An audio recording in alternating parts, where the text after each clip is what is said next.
thanks very much for having us. It's a pleasure to share the Curious Cures in Cambridge Libraries project with CILIP, Rare Books and Special Collections Group. I'll speak for 10 minutes and then Mike will speak for 10 minutes and then we've time for questions, I hope.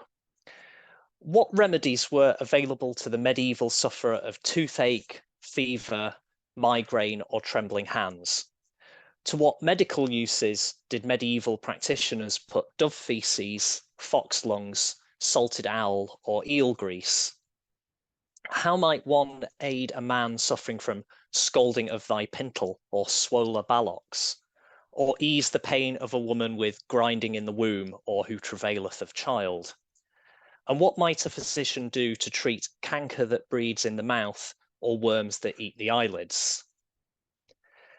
Thanks to the Curious Cures in Cambridge Libraries project, historians of medicine and health will soon be able to investigate such questions using the manuscript collections of Cambridge University Library, the Fitzwilliam Museum and 12 colleges.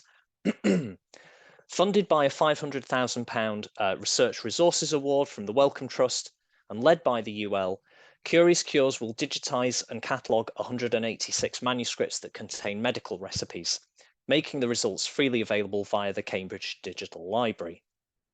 It builds on the successful cross-collection collaborations established by the Polonsky Greek project of 2019 to 22, and like that initiative, will ensure the continued availability of the materials through a programme of conservation and rehousing. But Curious Cures has an additional component.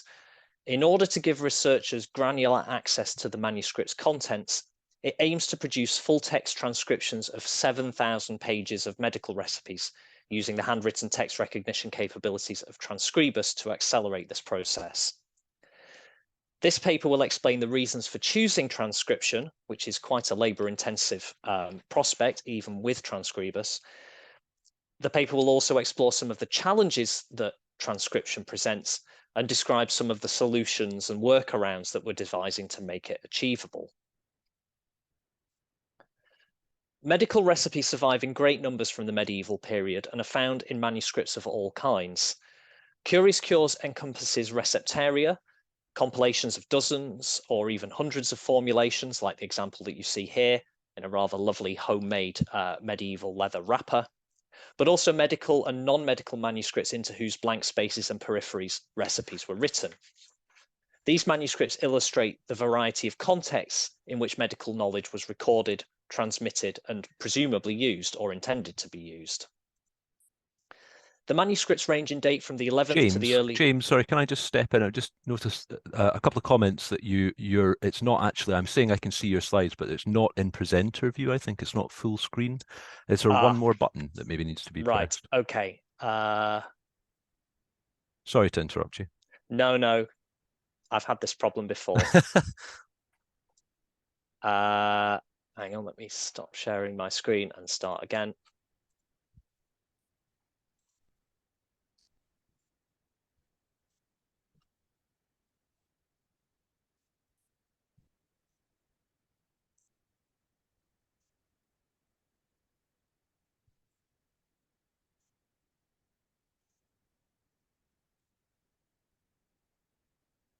How's that? That looks better for me. Yep, that looks better for me. So hopefully the same for everyone else. Thanks. Okay. Let you continue, James. No, sorry, it's my fault. You'd think I'd have gotten used to this by now after 3 years of remote teaching and the like.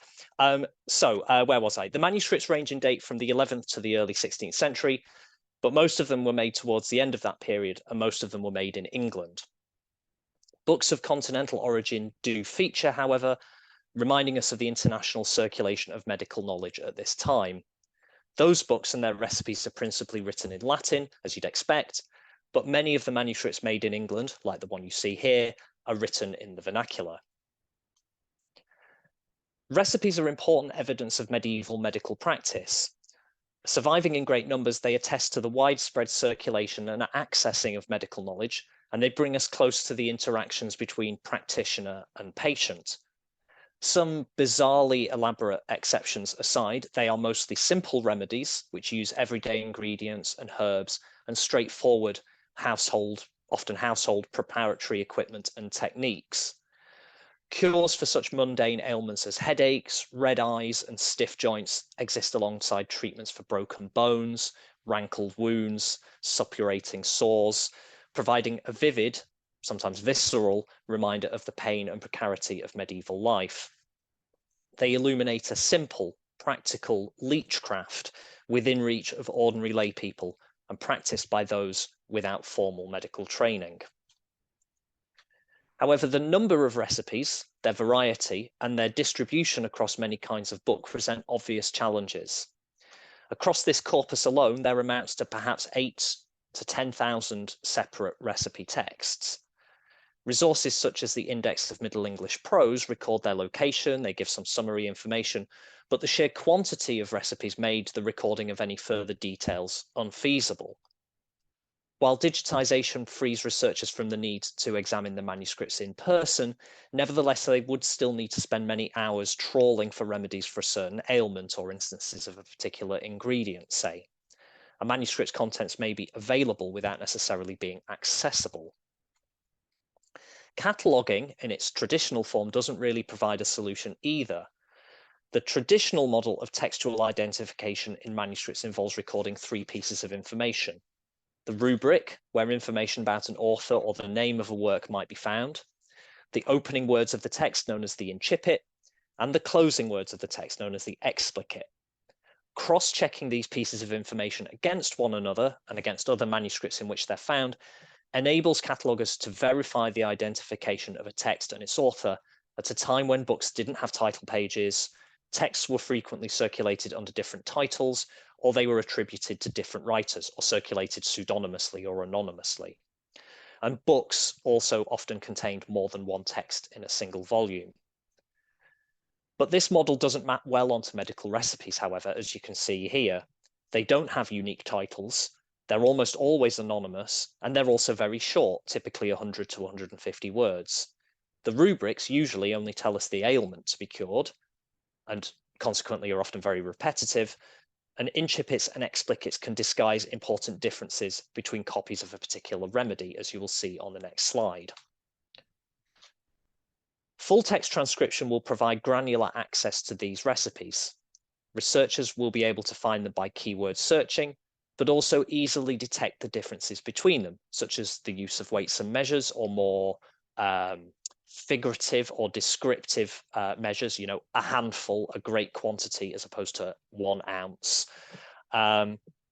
They will be able to identify the omission or addition of ingredients, or more detailed instructions about the use of the end result by the patient or the doctor who was seeing to them.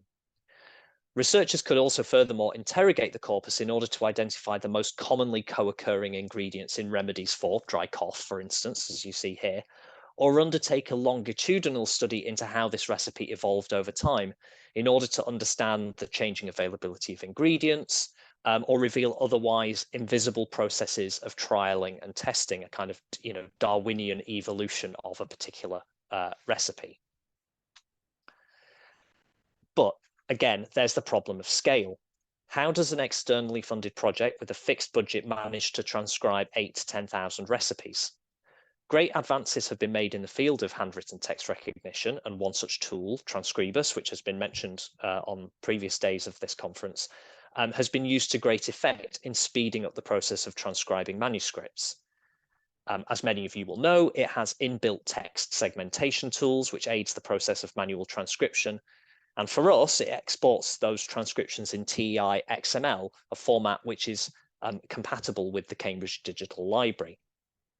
There's also scope to develop your own HTR model or use and develop one of the many existing ones that have been trained on a variety of scripts and languages. And these can be used to produce automated transcriptions that can then be checked and corrected by a member of the project team. But for this to be cost effective, the project needs a strategic approach to a very varied corpus of manuscripts. So the recipes are most heavily concentrated in the receptaria manuscripts, and many of these are written in a single script on neatly ruled pages. Judging by its performance on manuscripts with consistent layouts, transcribers should cope well with such manuscripts as the ones you've seen in the previous slides, and the use of HTR is likely to yield its best results and save the most time on long sequences of recipes. But what about manuscripts where the text doesn't follow a neat line, like you see here, or where recipes were added by many different hands, or when the handwriting is scruffy or hard to read?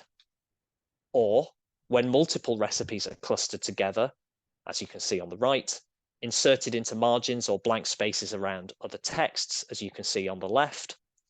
We're going to have to experiment with the platform, but it may be that such awkward examples just have to be done manually. And there's a final problem. For those manuscripts identified as candidates for HTR, there is no HTR model for texts written in Middle English. Models trained on other languages won't yield workable results, and training a model will require many hours of manual transcription in order to create the training data that the system needs to learn, and that's just time that the project just doesn't have. So what's the solution? So Middle English texts are an important and much studied body of literature, and it seems odd that they have not yet been the subject of HTR training. However, Transcribus exists in order to make otherwise inaccessible texts accessible, and that need has already been answered in the case of many of the major literary works in Middle English, which have been edited often multiple times and whose editions are available both in print and online. But this provides an opportunity for curious cures. These editions, which are often, then the manuscripts to which they relate have often been digitized, these editions and the digital facsimiles constitute thousands of pages of ready-made training data, which may enable the project to develop a workable Middle English HTR model without large-scale manual transcription. Once an effective model has been trained in that way, it can then be applied to the recipe manuscripts and hopefully achieve decent results from the outset and without the need for enormous amounts of manual transcription. Over to you, Mike. Okay, so I'm going to adjust what I'm saying on the fly so that we can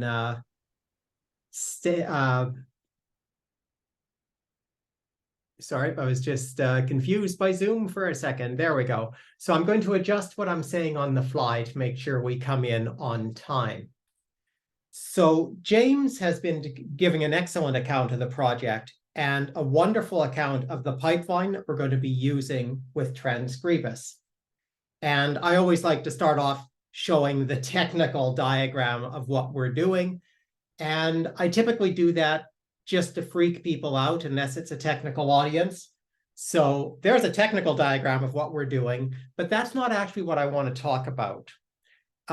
James emphasized the importance of a textual transcription, of how complex these resources are and why it needs a certain amount of granularity in order for them to be a usable resource for academics and researchers. So I thought I would focus on the why we're using the TEI guidelines. And it's not just because that's what Transcribus exported. It's because I would argue that it's the best possible thing that we could use. I never know what level to pitch my talks at, so I'm assuming that at least some of the people attending haven't heard of TEI, so I'm going to give a brief introduction to it. It's a set of guidelines on how to create digital texts, and the Text Encoding Initiative is an international consortium comprised of academics, researchers, and professionals from a wide range of disciplines who spent the past 35 years developing and maintaining a set of guidelines on how texts could be encoded as digital resources. And their guidelines provide a detailed recommendation on how this can be done. They specify a set of markers or tags which may be inserted in the electronic representation of a text in order to mark the text structure and other features of interest. And their chief strength was that they were not created by programmers or engineers.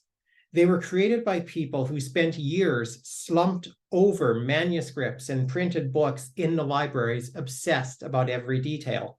In short, they're basically us.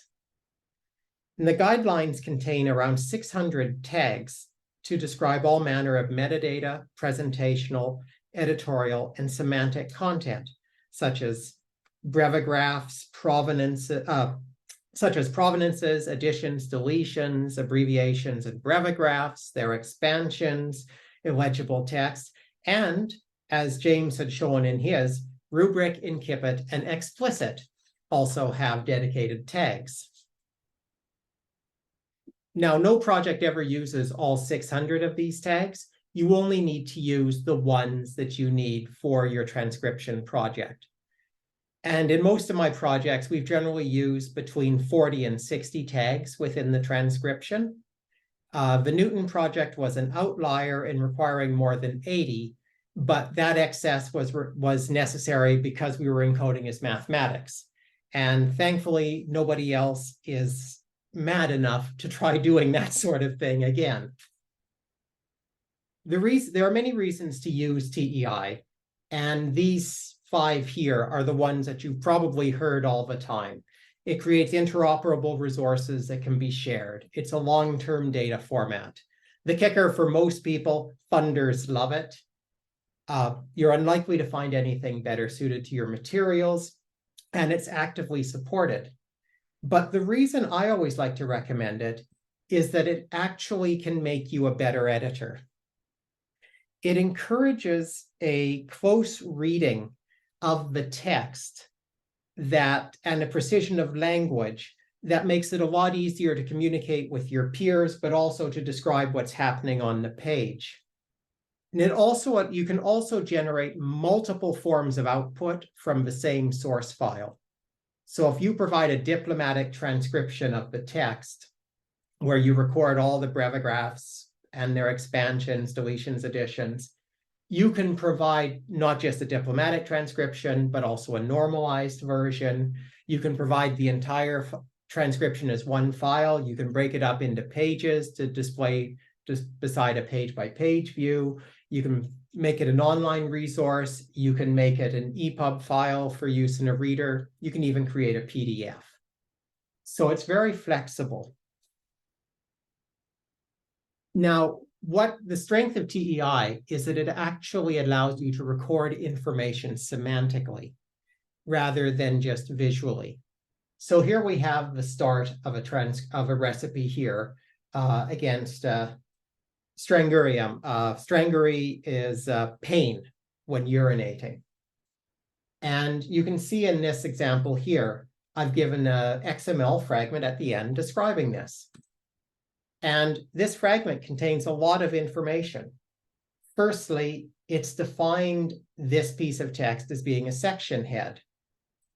It's described how that section head is rendered on the page. It's centered. And you can also see that I noted that the A in Strangury is actually presented in superscript. For many projects, this is going to be fine, but this just scratches the tip of the iceberg for what you can do. That superscripted A is actually an abbreviation. And you can see I've added a little bit of code into that example, where I've said that there's a choice of what you can do here. The superscripted A is an abbreviation, so I've coded it as such here. And I've actually given its expanded value, what that A expands to contextually. So it's contra Strangurium. And I've done a bunch of examples here, which I don't have time. Here's another superscripted A, which in this case is a UA for quantity. There's a P with a cross for parsley, and you can see the XML down below describing that. And then a wonderfully long chunk that happens to cross a line boundary, a P with a flourish, which expands to pro for proportioned. I'll give myself one more minute, because even though we started late, I want to make sure we have time for questions and don't hold people up. Here's some more ways we can talk about things semantically. When you have an addition, rather than just representing an addition that was added above the line as being superscript, as you would transcribing in Word, or just making a deletion struck through if you were doing it in Word, you actually are describing that the addition, that a certain piece of text is an addition, and you describe its place, in this case that it's superlinear, or if a deletion is rendered in strike through. So you're actually describing it for what it is, not just for what it appears to be. You're not limited to describing these sorts of features. James had made a big deal about the use of ingredients. So here's 3 examples of how ingredients could be coded inside TEI, and they're all perfectly fine. If you don't care any more than just noting this is a specialized term, as I did in the first example, just saying term around sorrel is fine. You want to add a little more detail because you've got the time, we can say it's a certain type of thing, an ingredient.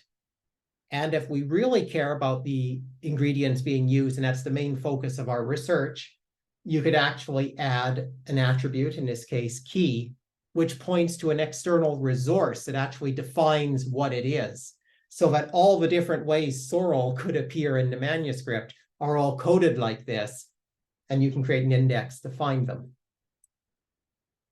And that's just an example to show that these tags all compound upon each other. We've got the original coding for parsley there with the term coding around it. What's important about this coding is it actually can make editing a lot easier. I'm going to wrap up with this point here. It's not uncommon when you're working to be working on a digital image that might not be able to get that far into a tightly bound gutter. But you're working on the image, you're able to transcribe. If you just record the reason why you couldn't read the text in the gutter, because it was the digital image, or why the text was hard, couldn't be read at all, in the case of the gap coding. If you record it in that specific way, you can actually pull out all those instances from your file and then use them when you actually go to proofread the document within the library. And this may sound like a weird thing to do, but when I was part of the Casebooks project, it was 66 volumes of cases, which were hand-coded off of images that were taken by one of our RAs during the Bodleian's Bring Your Camera to the Library for a Month pilot project. And he threw his back out taking pictures, but he also wasn't going to get in there and pry the book open because he's a historian, he'd never do that, but also he didn't have time to really go into detail. By giving this level of detail in the transcription, our editors were able to return to the Bodleian and actually go through the cases at such scale that they actually reached the limit of how many volumes they could order from the Bodleian per day before their brains actually started to fall out of their eyes, which is what happens when you're proofing. Now, I'm afraid that I've run out of time, but I've already given you that, so I think I'll just stop here so we can actually move on to questions. Mike, James, that was tremendous. Thank you very much. That was absolutely fascinating. And sorry that I waylaid you a little bit in the middle there by having to mess around with your presentation.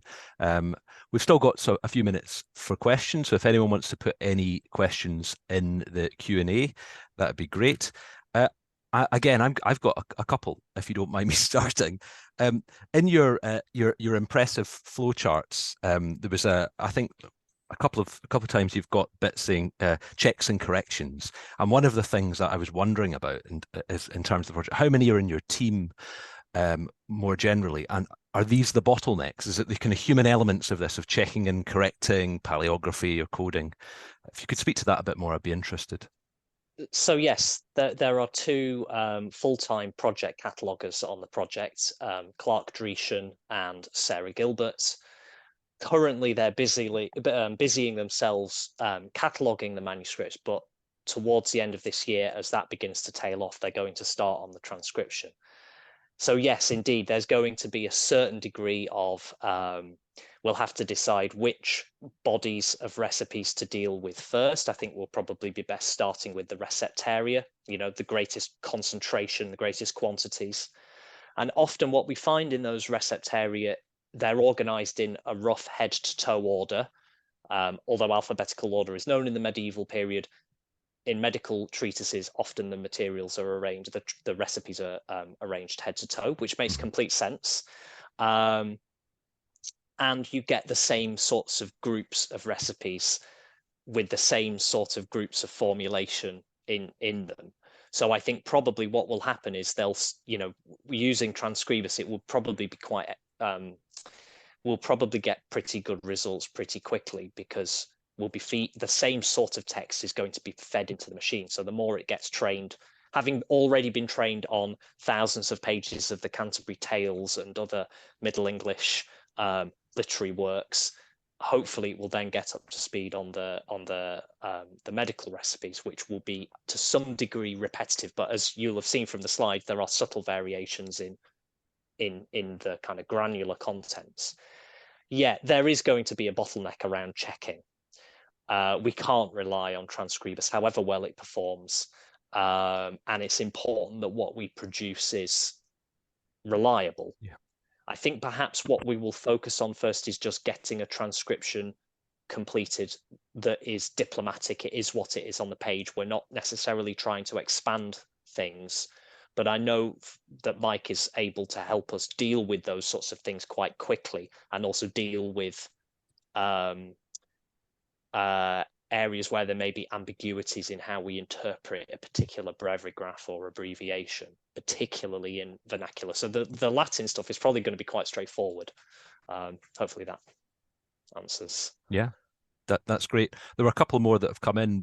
Mike has busily been answering them as well, so you can have a quick look in the chat. Someone's asking here about does TEI integrate with Transcribus? Mike said that's quite well. You can see that in the chat. There's another one here. How are you planning to correct the HTR and code the TEI? Will it be within the Transcribus interface or elsewhere? Mike is answering that as well. I think you I answer think it, and we best... can see the difference. Yeah. Between two answers. Well, I mean, I might as well be candid with you. We have struggled.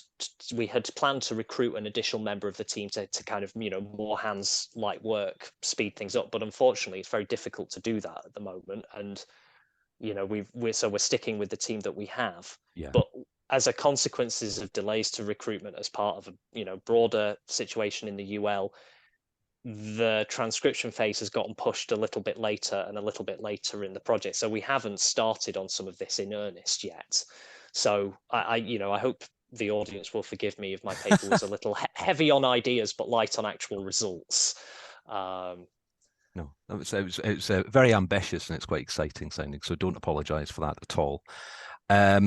Now, I think I would just like to thank you again, and we'll keep moving so that we can try and stay on time. I'm sure you would welcome any further questions.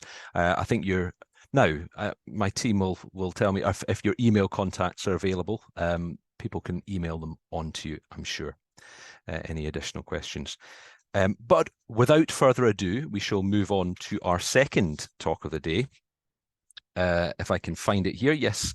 It's another team talk we have, and this time we're at University College London Library, and it's Andrew Watson and Vanessa Freedman. Andrew is head of retrospective cataloguing at UCL, where he works with special collections to promote retrievability through cataloguing and metadata enhancement. Hi, Andrew. Vanessa's subject liaison librarian for Hebrew and Jewish studies at UCL, where she's responsible for both modern and special collections. And their talk today, hi both, your talk today is called Transcription Enhancement of a Digitised Multilingual Pamphlet Collection. Over to you. Thank you. Thank you. Right, it's the screen sharing bit, isn't it? So let's have a go.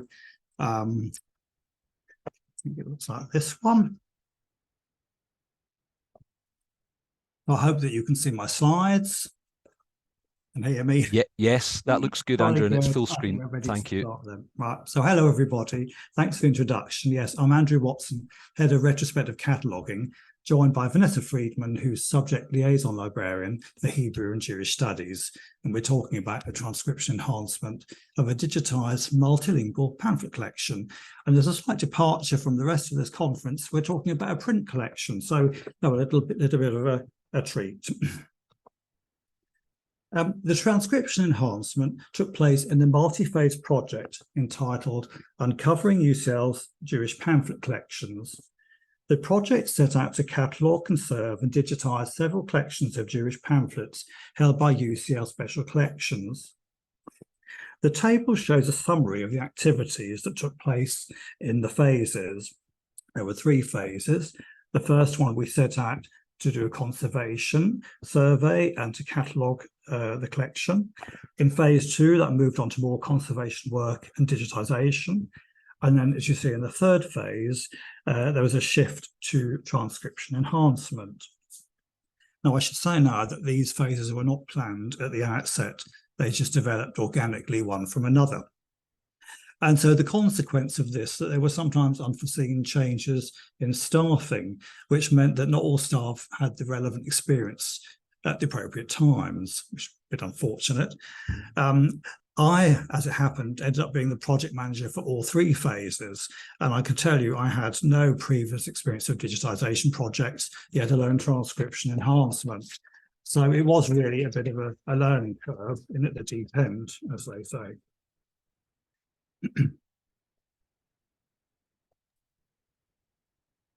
So the Jewish pamphlet collections cover a wide range of subjects throughout the field of Jewish studies, particularly Anglo-Jewish history, Zionism and liturgy. The pamphlets date from 1601 to the present, and they're in English, Hebrew and a variety of other languages, including French, German and Yiddish.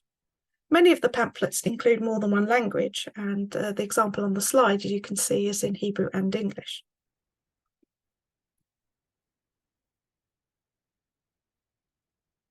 Can I have the next slide, Andrew?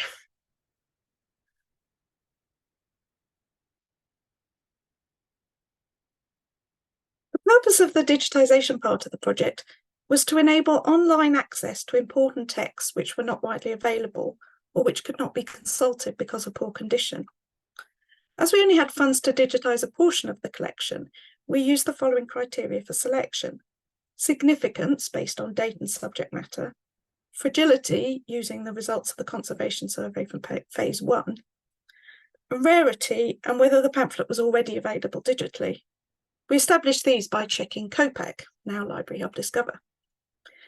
The images were uploaded as PDFs to UCL digital collections, which at the time used the digital platform. The PDFs were accompanied by contextualising information and metadata.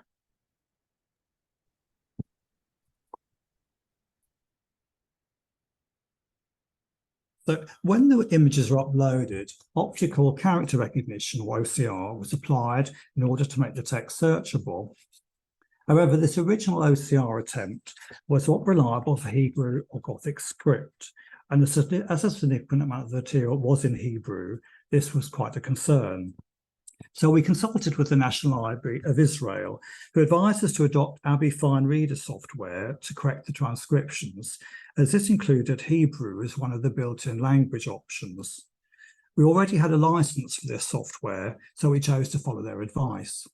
Now, I think it's worth pointing out here that we had version 11 of the software, and there are more later versions now, and I think they've resolved some of the issues that we're going to go on to describe. But one of the reasons we stuck with the version 11 is that we'd already done quite a lot of preparatory work in it, and we thought we don't have to do all that work if we changed to another version, and we didn't really have the time to do that.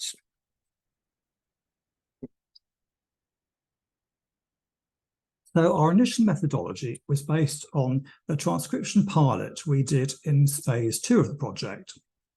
So the JPEG files were used to create multi-page PDFs, and these were pre-processed in Abi Fine Reader, which means that the language, the colour and the page orientation was set, and text boxes were redrawn if necessary for text in columns or tables, and bleed through from other sides of the page were corrected.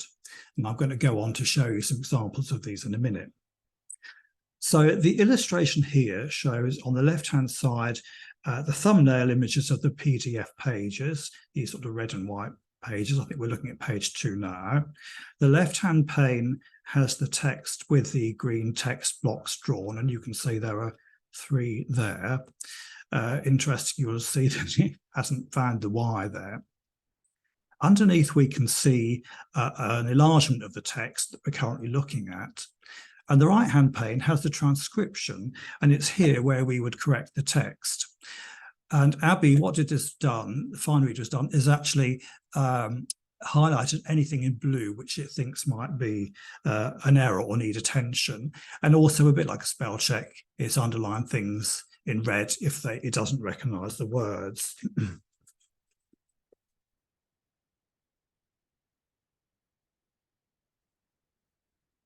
Now, during the reading or the recognition process, the software analysed each page and put readable text into the green boxes, as we saw in the previous slide. We found that Abby Fine Reader would often merge all text into one box, regardless of layout, which wouldn't cause a problem if there were separate paragraphs. But when there were additional parts of text, for example, the annotations we see here, it started to be problematic. So in this example, Abby's analysis has put all the text together, and the paragraph has been merged with the annotation.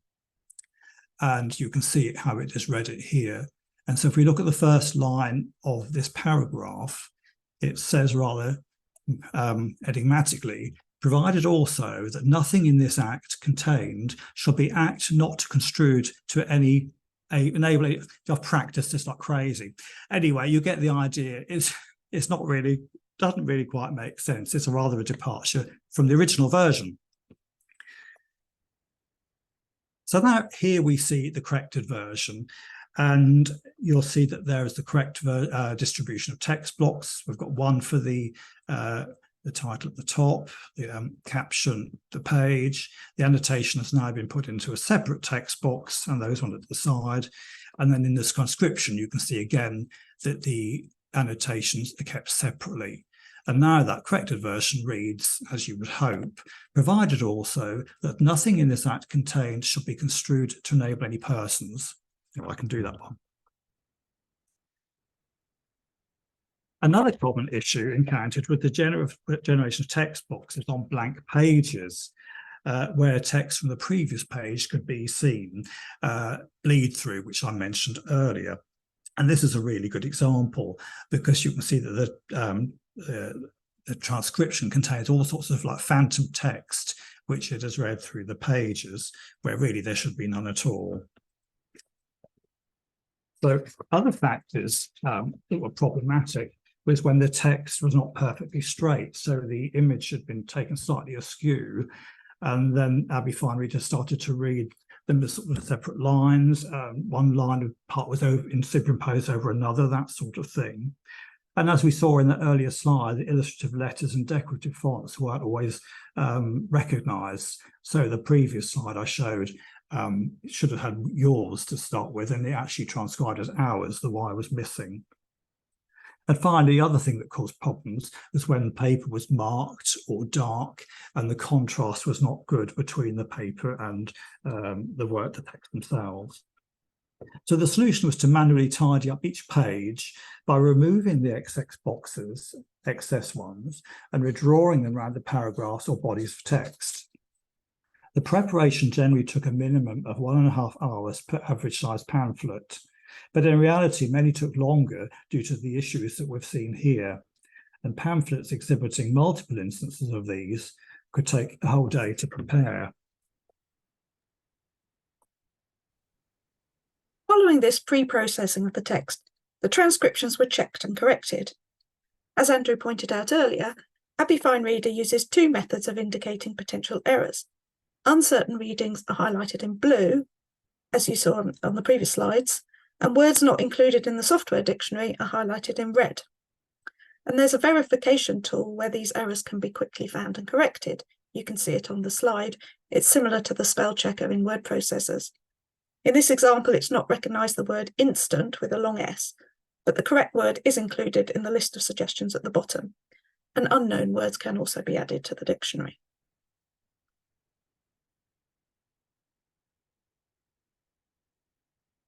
However, we soon discovered that not all errors were being picked up by the software. In the example on the slide, the original text has the unusual spelling rabbis with an E, which it's been misread as rabbits. As rabbits is, of course, a valid word, it's not been recognised as an error. This meant that transcribers had to check the whole text line by line and make corrections as required. In addition, the software occasionally introduced inaccuracies, for example, replacing spaces with extraneous characters. After correcting the transcriptions in Abbey, we did some trial searches of the PDFs. And we were disappointed to find that we weren't always retrieving the expected results, especially with certain languages and fonts. So we decided more work was needed to improve the accuracy of the transcriptions. This transcription enhancement was carried out by 4 people, working part-time on checking and correcting the transcriptions. We also set up a pilot volunteer project, and the flyer we used for recruitment is shown on the slide. As well as knowledge of languages and ideally experience of working with rare printed material, we found that the most essential quality in volunteers was perseverance, as the work is very repetitive and requires concentrated attention. So I think, as a previous speaker said, your eyes start to fall out. Your brain starts to fall out through your eyes. So that's why we didn't have anyone working on the task full time. The accuracy of the transcriptions before this manual enhancement depended on a number of factors. First, language. The average accuracy for Hebrew text before enhancement was only 47%, but it was much higher for English and other European languages. The script used was also a factor. So in the pamphlet at the top of the slide, you can see the software's not been able to read the line in Gothic script at all. So it says Jews and Judaism, but it's just come out as nonsense. Specific software is available to deal with Gothic text, and external services can also be used to provide corrections on a cost per page basis. But we decided this wasn't worth the cost, as Gothic script mostly appeared on title pages and could easily be corrected manually. There were only a small number of pamphlets where it was used in the text. Certain Hebrew scripts were also problematic. The example on the bottom right is a semi-cursive script, where very little of the text has been transcribed successfully. Vocalized Hebrew text could also be a problem. The Hebrew alphabet only includes consonants, and vowels are indicated by symbols above or below the line. In the pamphlet on the bottom left, these vowel symbols have been read as a separate line of text and superimposed on top of the consonants. The date of the pamphlet could also be a factor, as older text might include non-standard characters, as with historical in the top example, and also instant, which you saw earlier, where the long S has been misread as an F. In cases where the software had difficulty transcribing any of the text correctly, it would have been more time efficient to transcribe the text manually, in other words, overwriting the existing text completely and retyping it, rather than by using the software to correct the text on a letter-by-letter basis. In some cases, orders of service, for example, much of the text is standard and could have been copied and pasted from other sources. However, such overwritten additions, although searchable in the final PDF, would not have been linked to the corresponding text in the document image. So if you did a search of the digitized pamphlet, your search results wouldn't be highlighted. For this reason, this practice was not adopted.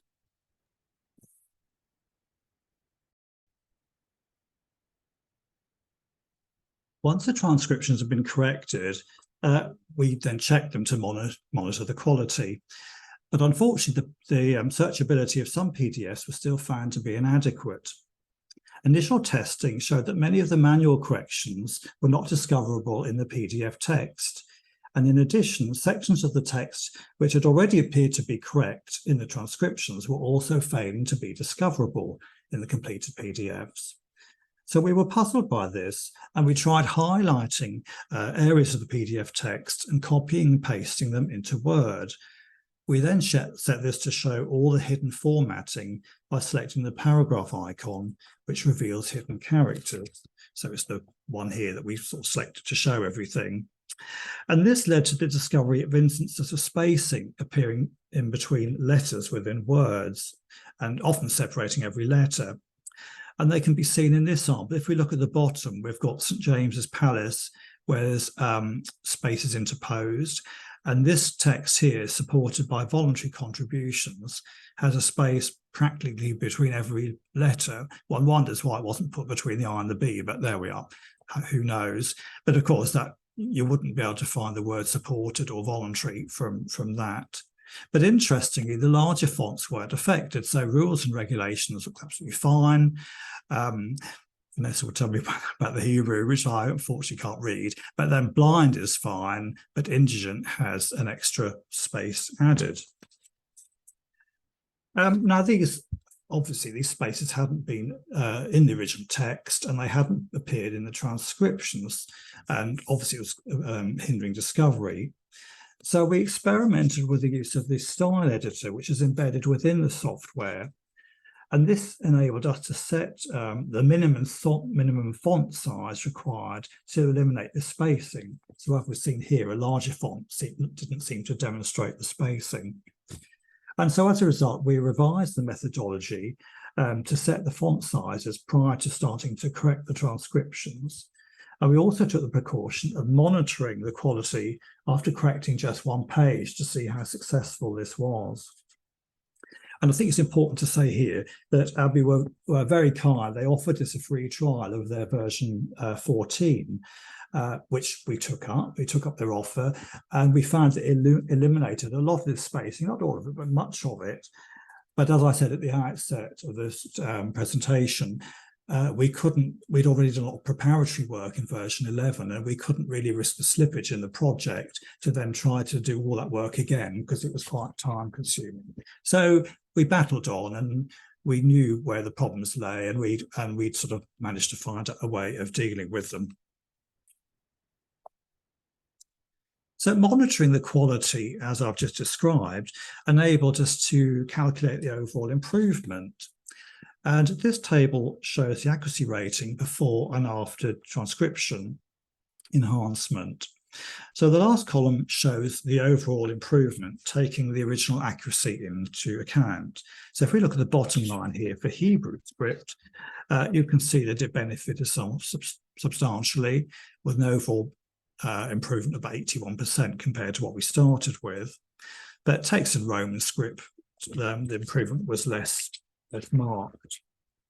And we also looked at things printed at different periods, and the pre-18 publications benefited more than those after that. And it's because of the, Vanessa mentioned the long S's and some of the fonts that were used, which obviously meant we could crack them, and it made a lot of improvement.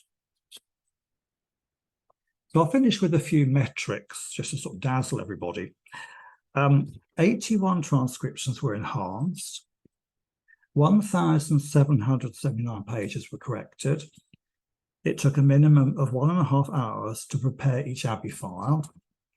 The average time taken to correct one page was 10.4 minutes. The average time taken to assess the final transcription and carry out any remedial work was 30 minutes per pamphlet. So that meant that on average, the minimum time required per pamphlet was 6 hours. And by minimum time, I mean the time to make it sort of good enough for our standards.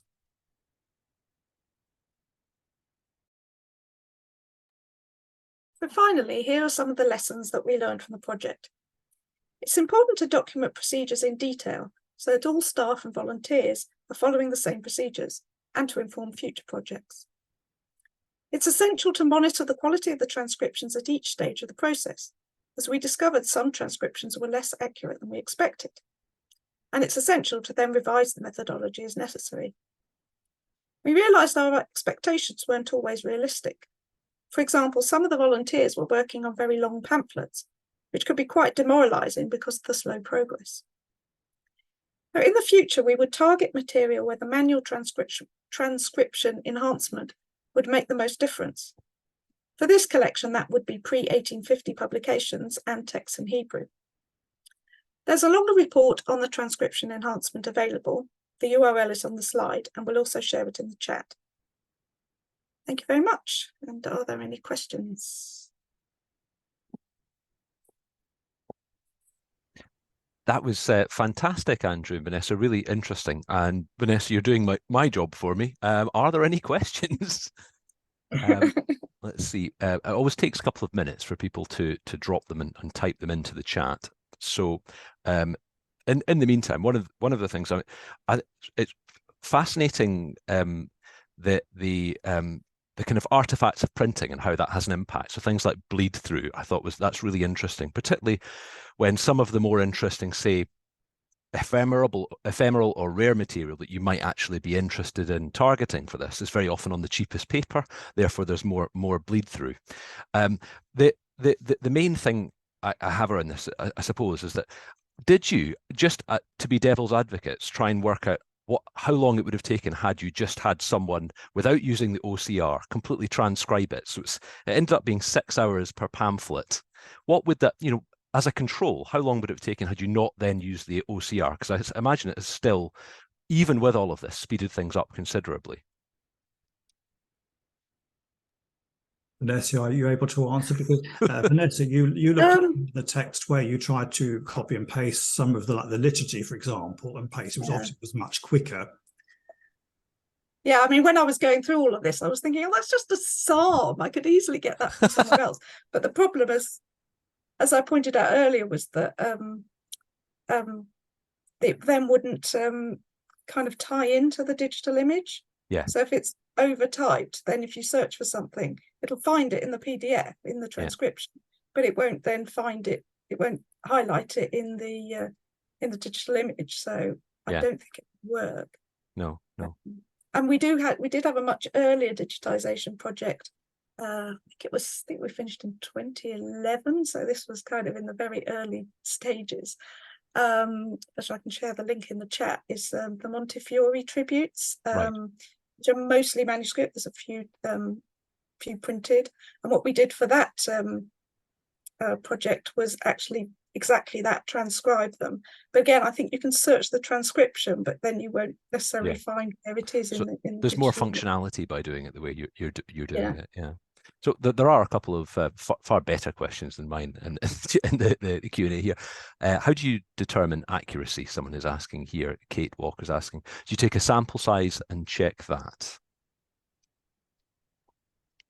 Yes, we did. So I said we start with the initial page. There were several people working on this, so it made it much more complicated. So we decided to analyze.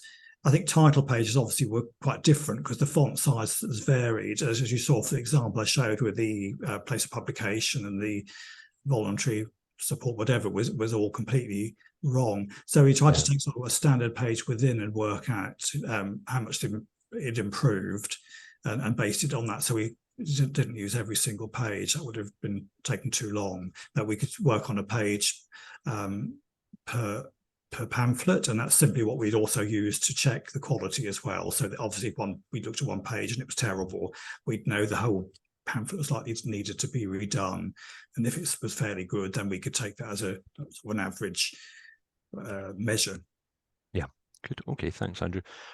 Justin here is asking about whether you've now moved on. You'd mentioned that you for continuity used Abbey Fine Reader 11 throughout, but have you now moved on to later versions ceasing? Because Abbey has now moved to a subscription model, apparently. Well, you know the answer to that, Andrew? I don't. No. Well, the answer is no, because we completed that project and we did the transcriptions that we wanted to do, and I think we would probably. That was a funded project. That was why I mentioned the slippage. We couldn't really move to the other versions, and I think it's a little bit, it's a desirable. It'd be lovely if everything had this treatment, but the amount of time it took, we couldn't fit that in our normal sort of day-to-day work. So I think if we had funding somebody, we would look at it again. Obviously, we would look at later versions and with probably more bells and whistles, and we would have greater success. Yeah, it was quite a time-consuming thing to do, and. So I think I'll stop there. It sounded time consuming. A question. As far as I know, sorry, Vanessa, continue. Yeah, because the Abbey was originally bought for a different project. I think it was an archival project, and as far as I know, we haven't been using it at UCL for anything else. But if it comes up, I will certainly advise colleagues that it might be time to upgrade. Indeed, indeed. And I think there's one other thing to say. Yeah. We had a license for limited use. I think it was five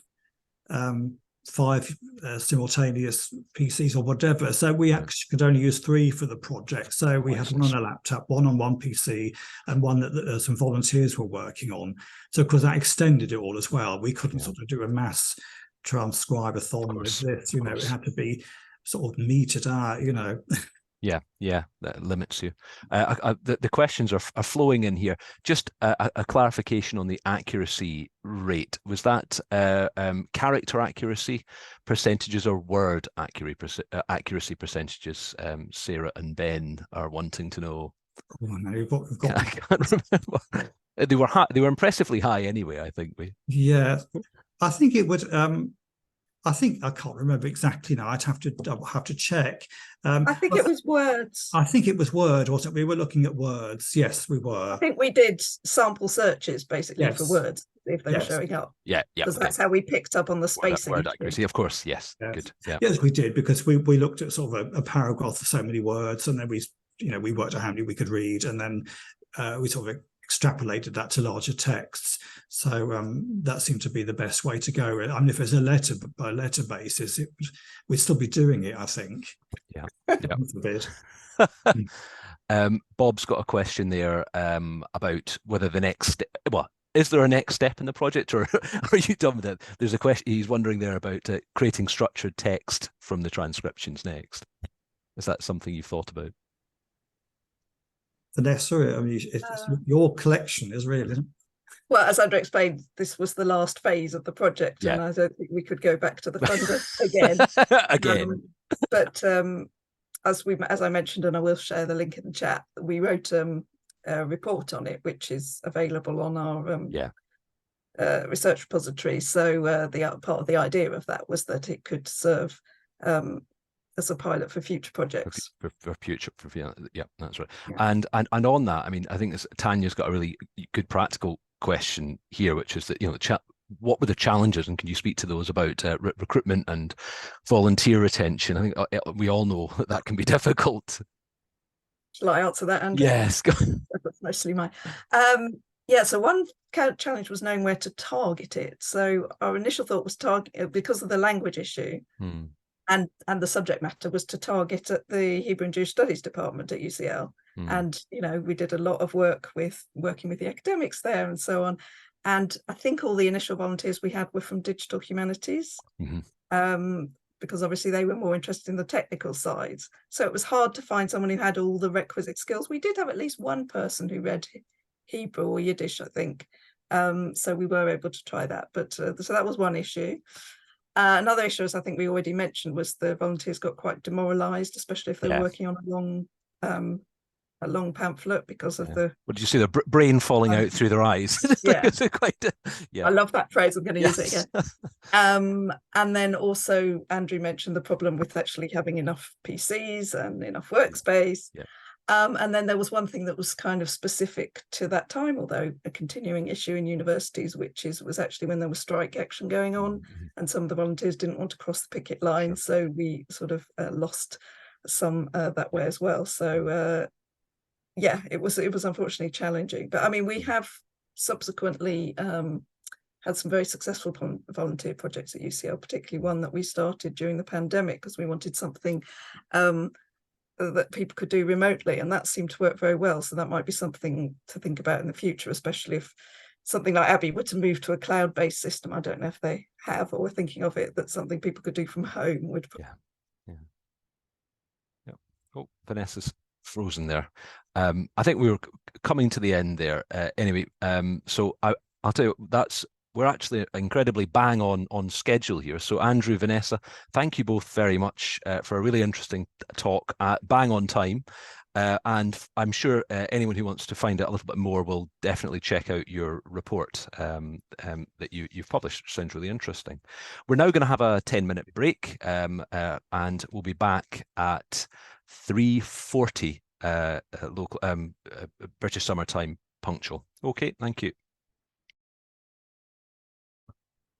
Welcome back. We'll try and get going again promptly. We've got another 3 speakers now. The first speaker today is Alex Healey. Hi, Alex, from Newcastle University Special Collections and Archives. Alex is an archivist at Newcastle, at Newcastle University. She's got an MSc in Information Management and Preservation from Glasgow. Yay! Fellow of the Higher Education Academy and is chair of the Archives for Learning and Education section of ARA. The Alex's talk today is called Evolving Hands, Creating Workflows for Handwritten Text Recognition and Text Encoding. Alex, over to you. Thank you very much. Can I just check that you can see my slides? Yes, I can. Yeah. Yeah, lovely. Thank you. And I feel like I need to say I'm not chair of the education and learning section anymore, but they're lovely people. You should check out what they're up to. So thank you for inviting me here today. I'm really excited to talk about the Evolving Hands project. I'm aware that there's crossover between what James and Mike were talking about earlier. And also, I've not been able to make the other days, but I think other people have done talks about Transcribus and things as well. So hopefully I'm not just going to repeat things that you've already heard. But here at Special Collections and Archives at Newcastle, we've got quite a well-established role in supporting digital humanities activities within the university, mostly within the School of English, which has an active and growing research and teaching activity in that area. Our first foray into this was a Poetics of the Archive project in 2015, which had an output of an online portal to the Blood Axe Books Archive, which used creative and innovative ways to explore the collection from a small press poetry publisher. And the other couple of examples on this slide are undergraduate modules that we currently participate in. So dissertation by digital edition, manuscript print digital, dissertation by digital exhibition. And they all involve students kind of working with our collections and making use of various digital tools, including TEI, Amica, shorthand, to create online resources, either digital editions or exhibitions. And in the case of the dissertation modules, they're offered as an alternative to long-form essays. So they provide students with valuable digital skills and an impressive output to share with potential employers. And as we've been involved with these initiatives, we've been working more and more closely with the relevant academic staff and becoming more aware of the potential for tools like TEI, handwritten text recognition, to support our collections work and how we share our content and how we make it more accessible to people. But we kind of didn't really know where to start. We'd run a trial of Transcribus, the handwritten text recognition platform, a few years previously. And at the time, we found the untrained model lacking, the interface a bit challenging. Some of our staff had attended TEI training, and we could see the value of it for enhancing digital content, but we knew that we just didn't have the resources to implement it independently within our team. And in conversations with one of our academics in the School of English, James Cummings, who's a TEI expert, we became aware of a funding call and formed a bid that spoke to some of these challenges. So the call was a collaborative opportunity from the National Endowment for the Humanities in the US and the UK's AHRC. And you'll see that the goal of the programme was to advance digital scholarship in cultural institutions such as museums, libraries, galleries and archives. It funded teams in the US and the UK working collaboratively to deliver transformational impact on digital methods and digital research in cultural institutions, which sounds very impressive. We partnered with Bucknell University in Pennsylvania, who were another institution with an interest in using these technologies, but who, for our benefit, have a more kind of established process for using particularly HTR and within a context with students as well. So the project, we were aware that there was an absence in the GLAM sector of kind of clear centralized guidance for institutions that wanted to engage with these technologies. That's what we'd found. You know, when we were considering how we might want to use it, we weren't really necessarily sure where best to go, what organization would be similar enough to us that we could learn from their mistakes, from their successes, what was needed in terms of resources in order for kind of smaller to medium-sized cultural heritage institutions to make informed decisions about whether to make use of these technologies and be supported in doing so. So this is the bit where I feel like I'm potentially going to cover ground that's been covered before. So I'm going to do a brief description of the tools, of the technology. So HTR, handwritten text recognition, has been around for some time, and it uses machine learning to train a model to read the characters within handwritten text. It's quite a well-established technology now, and with tailored training, it can produce extremely accurate outputs. There are pre-existing models available for a range of languages, but as James pointed out, not all languages. And depending on the material you're wanting to convert to digital text, if you have the time to create ground truth transcriptions and train a specific model, you can get really good results. And TEI, as Mike explained far more clearly than I can, is the Text Encoding Initiative, an XML standard for marking up transcriptions to create structured transcript data. And it was created to kind of standardize the creation of digital scholarly editions. And it will usually it will allow for the presentation of contextual metadata alongside a representation of the original source, and allow kind of things like easy navigating through the source to locate where certain actors appear, add additional contextual information, and generally bring clarity and additional information to a source. As Mike said, it's a vast series of markup elements and attributes which can be customized to meet the needs of specific projects. So I mentioned that we were working with Bucknell, and the project has 3 separate strands of case studies. And the one that I'm going to talk about today is the Gertrude Bell archive case study. Bucknell have their own project where they're looking at scholarly production at scale using feminist journals, which have non-standard layouts. And there's a joint project as well between Newcastle and Bucknell, which is looking at using HTR for printed text and how to encode ciphers within TEI. But the Gertrude Bell case study, so Gertrude Bell archive, which we hold here at Newcastle, is inscribed on the UNESCO Memory of the World Register. Gertrude Bell was an explorer, archaeologist, and political agent in the early 20th century. The archive's hugely important in a range of ways. It provides the first images of archaeological sites in the Middle East, some of which no longer survive. She captured images of local communities and cultures, recording events in the establishment of modern-day Iraq. And her letters and diaries and the photographs provide an essential insight into the political machinations made by the UK and other allied powers to establish the state of Iraq in the way they wanted, installing a king of their choosing in 1921. So she's very interesting, very controversial, and we're very lucky to hold her archive here. Now, there has been a free to access research website online since 1998. It's been there for a long time, and that featured digitized images of the photographs and transcripts of the letters, of the majority of the written material from the archive, not quite all. The existence of those transcripts meant that we were in a really good position to train a bespoke model to Bell's hand. We already had that transcription available to create ground truth transcriptions that we could feed Transcribus. And we could then apply that tailored model to content from the archive which had not previously been available in transcript form. The website was being revamped as part of a wider project to modernize description for the Bell archive. And this screenshot here is actually the new website, which launched a few months ago.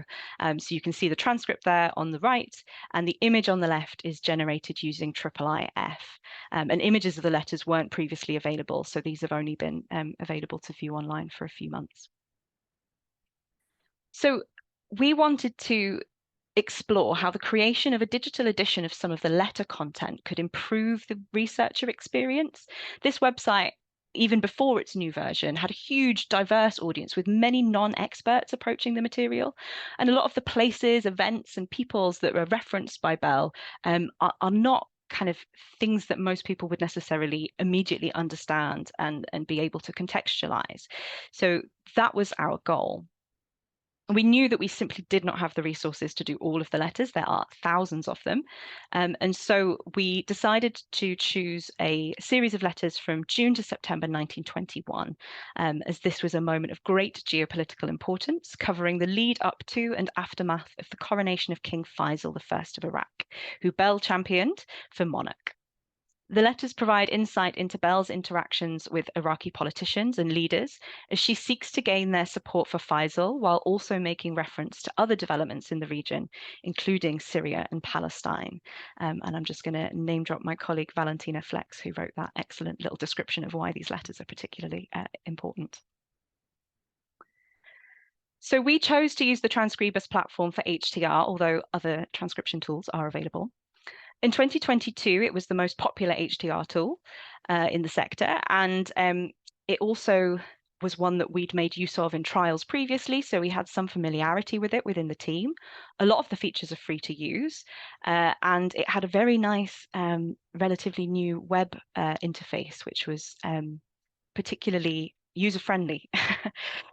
So we chose to use the browser-based interface, partly because we have limitations on software install at the university, but the simplicity of the interface made it a much more attractive option, and it enabled us to do easy collaborative working, which helped us work alongside student assistants and colleagues. It's worth mentioning as well that the desktop app is no longer being developed, so all of their resourcing now is being put into developing the web app.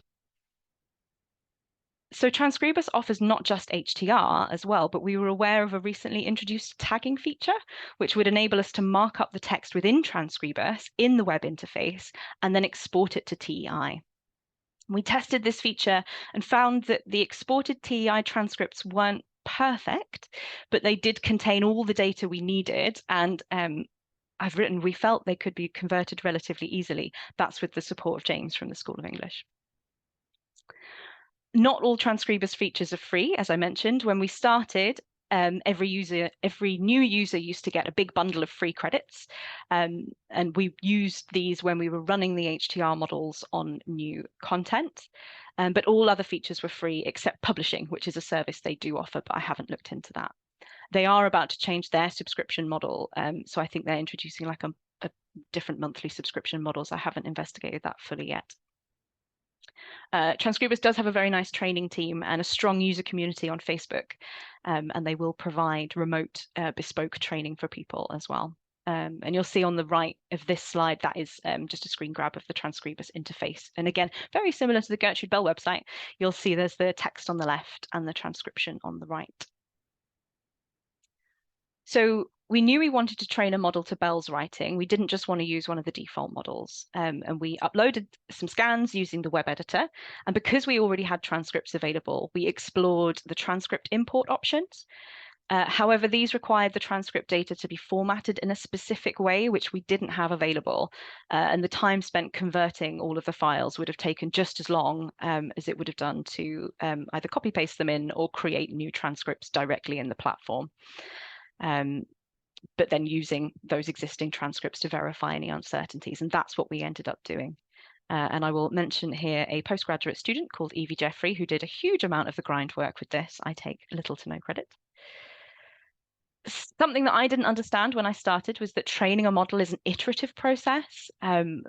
Because we were working with documents in English, we could use one of the base models that already existed.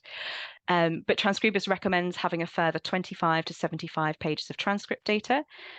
You can then use the model you've created there to create new transcripts, correct those, and then train another model which uses your first model as the base model. And you can keep repeating that process, tweaking different systems and becoming more and more accurate as time goes on.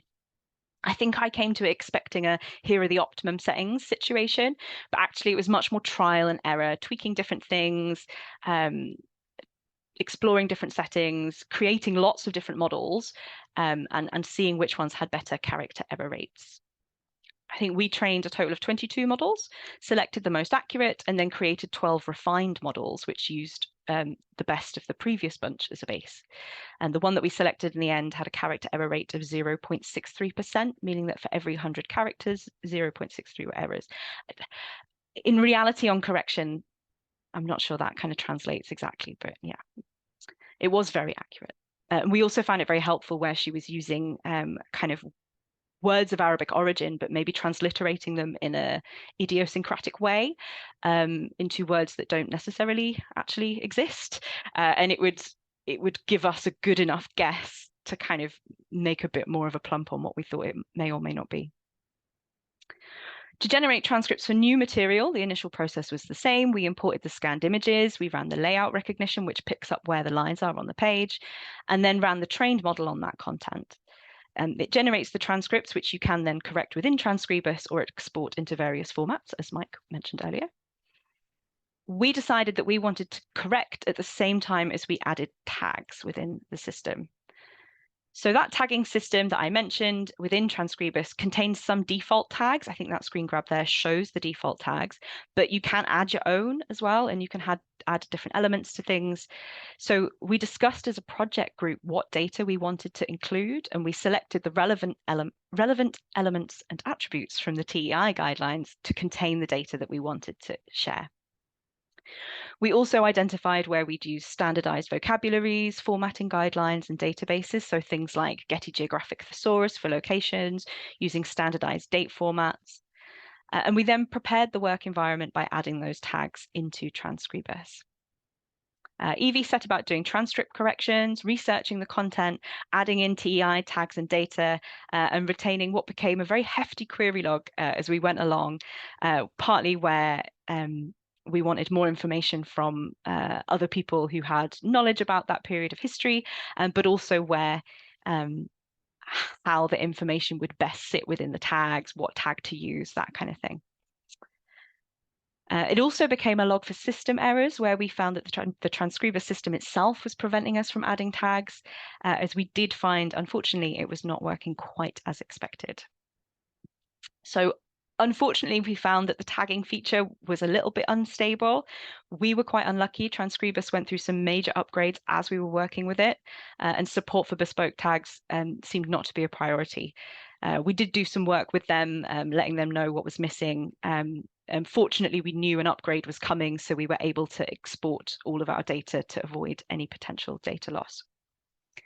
But we knew we'd have to go back through the transcriptions, and we wouldn't be able to do that in Transcribus.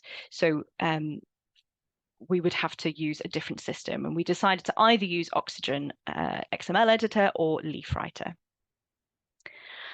So we exported the data that we had. We converted that into valid TEI using a custom-made XSLT script, because, as I mentioned, we found that it needed some level of intervention to be valid TEI.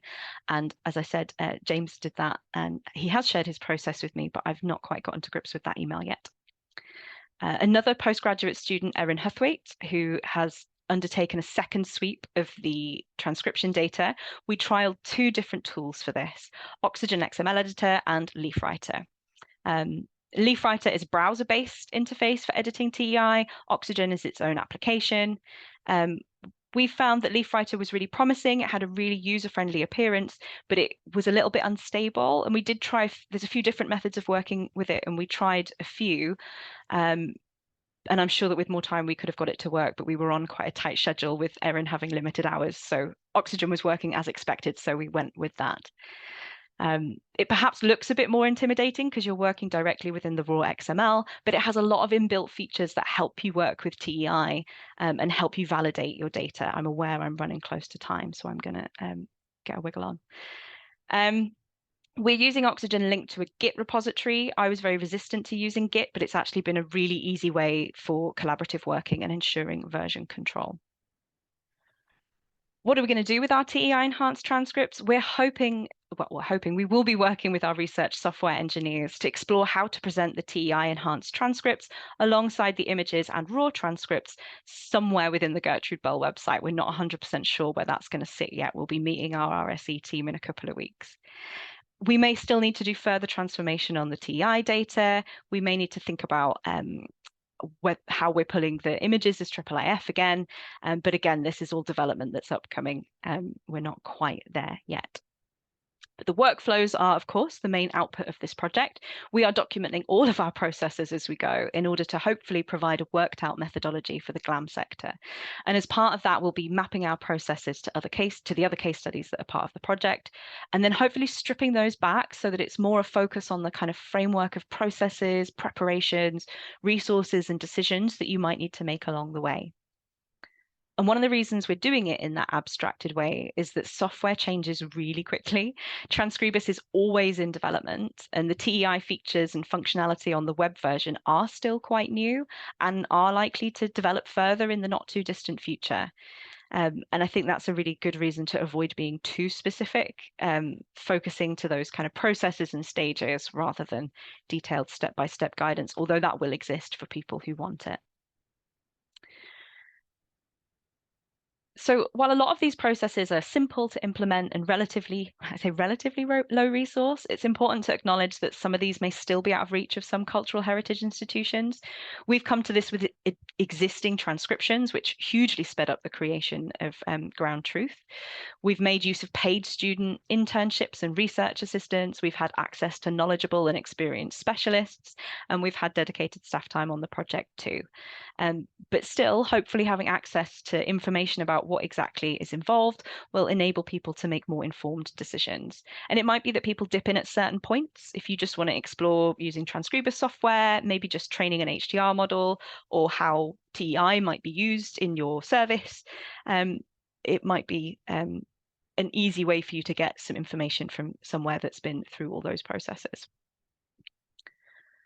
So what comes next for us? We will be disseminating those workflows. We're going to do some training sessions sometime next year. We're getting more involved in digital scholarship activities. We've got a new platform called Page Turners, which also is driven by IIIF, and we're exploring how to embed TEI within that as well. We've got a follow-up project that's funded by Leverhulme called Deciphering Diplomacy that's going to try and embed those workflows within our service, so kind of testing out whether they can apply to different material. And that's going to involve publication on that Page Turners platform of some diaries by Hilda Runciman, who is an MP, again, early 20th century material. So I think it's been definitely a learning journey for us, and we're still on that journey now. But it has been really useful. I think something else we'll need to do is examine how that digital edition, how that final output really does enhance researcher experience, and whether it kind of achieves what we hoped it would do. And that'll be really interesting to see. And that's me. Thank you very much, everyone. Stop sharing. Alex, that was fab. Thank you very much. That was really interesting. Lots of practical detail and suggestions there, I think, that people will find useful. I'm going to start with a sneaky question while other people are doing their typing, if that's okay. Now, I thought it was quite interesting when you're talking about transcribers that you it took you, I think what you said, maybe 22 different iterations to try and get to a point where you were getting quite low error rates. I'm wondering, how long did that take? How many people were involved in that process, you know, doing that kind of work as well? So I don't think we necessarily needed that many. I think a lot of those had quite a similar on a par error rate. I was just being very particular about trying to get it as accurate as I possibly could. That didn't actually take super long. Once you've got the data there, you've got that ground truth, that takes time, but the actual training is relatively quick because it just happens in the background. So I could go in, and that was just me who did the model training. I had a lot of advice and support from Ceri, who works at Bucknell, whose last name escapes me at the moment, who has a lot of experience working with transcribers. And she told me which different settings would be worth tweaking and trialing.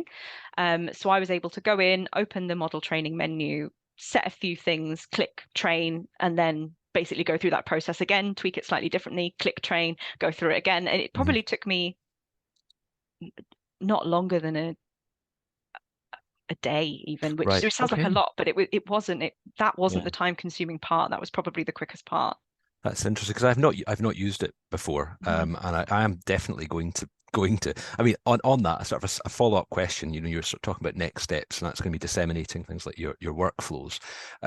All of the projects like yours are helping show what's possible, and hopefully, less brave people like me can come afterwards and stand on your shoulders, so to speak. How are you going to be disseminating these workflows?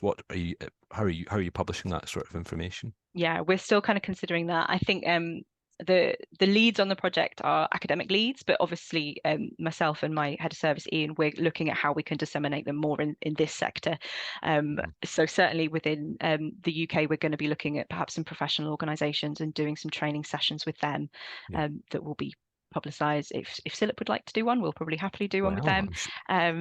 Rian might well be following up with you. Yeah, my colleague James, who's a TEI specialist, he is absolutely passionate about TEI training, and if people ever want TEI training, I'm sure he'd be happy to organise that for the library sector. Yeah. That's great. There are a couple of questions here.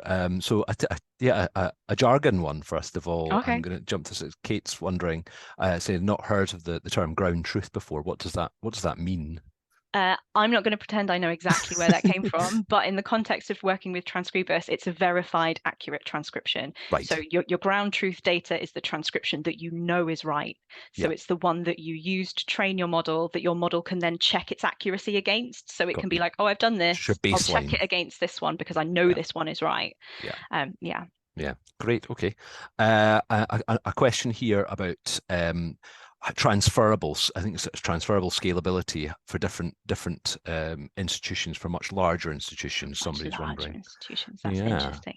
I think it was interesting listening to James talk about kind of the scale of his project, which made me panic a little bit, because I've spent the last however many months agonizing over 23 letters, and I think working with larger projects and larger institutions, I think it could be easier because you've potentially got more resources at your disposal. You're perhaps less trying to fit it around other things. But in terms of a lot of the stuff that takes time, it almost doesn't matter how big the project is. That stuff takes the same amount of time, if that makes sense. I'm not sure that's a great answer, but no, I think I know what you mean. Yeah, good. Lessons. This is a kind of lessons learned one. What would you do differently if you were to do the project again? I think we being really, really clear about what we're trying to do with the TEI. When I came to this project, my background with XML is through encoded archival description. It's a very set format. It's very, very structured. This is what it looks like. Whereas TEI is hugely, hugely flexible. And I wasn't kind of prepared, I think, for the amount of editorial decisions that we had at the beginning about, well, who is this for? What information are we trying to capture? What are we trying to achieve with this? And I think, were I to do it again, now that I'm at the end of the project, I know exactly what it was I should have chosen at the beginning, but I maybe didn't. And now we don't have time. But that's hopefully what we'll do in that next project, the Leverhulme project, is be a bit more aware of that and make some more informed decisions, because we were definitely entering this a bit blind. I've got one last one, which is something struck me about what you were saying at the start, which is it's that privilege of working within a higher education institution and having experts who you can collaborate with, and how fruitful and that those sorts of collaborations can be. So I'm wondering, sort of, what advice would you give to somebody who is maybe in a much smaller institution? So we're talking about scalability. What about with that small institution where you don't have those colleagues close by that can help you out with different technical aspects of this? I think that there seems to be really strong online communities of enthusiasts for all of these different tools. TEI has a really strong online user base. Transcribus has a really strong, busy Facebook page. And if you want less of the publication side, that's a bit more outside my comfort zone, and obviously we're not there yet. But IIIF as well, there's all these user communities who will be so happy to answer questions that you have, and so happy to try and put you in touch with people who can help you if they can't answer them. And I suspect that conversations like that might lead to finding people who are interested in what you're doing, who might be interested in perhaps involving you in a project. So I think it's being part of those communities is useful, but it's all extra things to keep an eye on and extra message boards to look at. Alex, thanks again so much. That was really interesting. You're welcome. Thank you. Thank you. Cheers. Right, we'll move on to our next talk now, and we have it's another team talk. We've got Lisa Cardy and Ceri Pollard from the Natural History Museum. Lisa is Head of Research Services and Digital Delivery at the National History Museum, and Lisa leads on developing the services, activities and systems that enable users to discover and access library and archives collections and resources in both physical and digital form. And Ceri is Digital Special Collections Librarian at NHM. And she works with special collections in the library and archives and on the development and implementation of digital scholarship initiatives, such as the crowdsourced transcription project, DUNA, Digitally Unlocking Nature's Archive, which is what they're going to talk to us about today. Digitally Unlocking Nature's Archive, crowdsourcing at the Natural History Museum's Library and Archives. Lisa and Ceri, thank you. Okay, sorry about that, everybody. Hello, my name is Lisa Cardy, and along with my colleague Ceri Pollard, our presentation, Digitally Unlocking Nature's Archive, Crowdsourcing at the Natural History Museum's Library and Archives, outlines the crowdsourcing project we've been running at the museum for a couple of years. And this is to transcribe handwritten collections to then use the outputs to enhance the discovery of and access to these collections digitally. Right. Okay, then. So here's an overview of what we're going to be covering today. First of all, I'll start with a very brief introduction of the types of some of the collections that we hold at the NHM and how users have accessed these to date. Then I'm going to talk very briefly about crowdsourcing and its potential to enable libraries and archives to work on collections at a scale not possible with existing staff resource, as well as a means to engage new audiences. Then Ceri is going to take us through setting up and configuring our own crowdsourcing project, which we did on Zooniverse, and which we call DUNA, which stands for Digitally Unlocking Nature's Archive. Then I'm going to use a few screenshots to illustrate how the outputs from DUNA, which we're starting to upload to our discovery layer, are improving the extent to which the associated collections are discoverable and accessible. And I'll finish with a summary of what we've learned so far in terms of what collection types the crowd are more likely to mistranscribe. And then there's a chance for questions and some links for you to go and have a look yourself at DUNA and also our discovery layer. Okay, then, so before focusing on our crowdsourcing project, I want to spend a little bit of time talking about the collections because their characteristics were very influential in our decisions around piloting crowdsourcing, but also, as we will see, influenced some of the results. So the collections date from the 15th century to the current day. They cover general natural history, zoology, paleontology, botany, mineralogy, anthropology, and entomology, and include manuscripts, correspondence, artworks, maps, and photographs. The natural history artworks on paper is one of our larger collection types, and many are of significant scientific importance, as well as visually very stunning and engaging.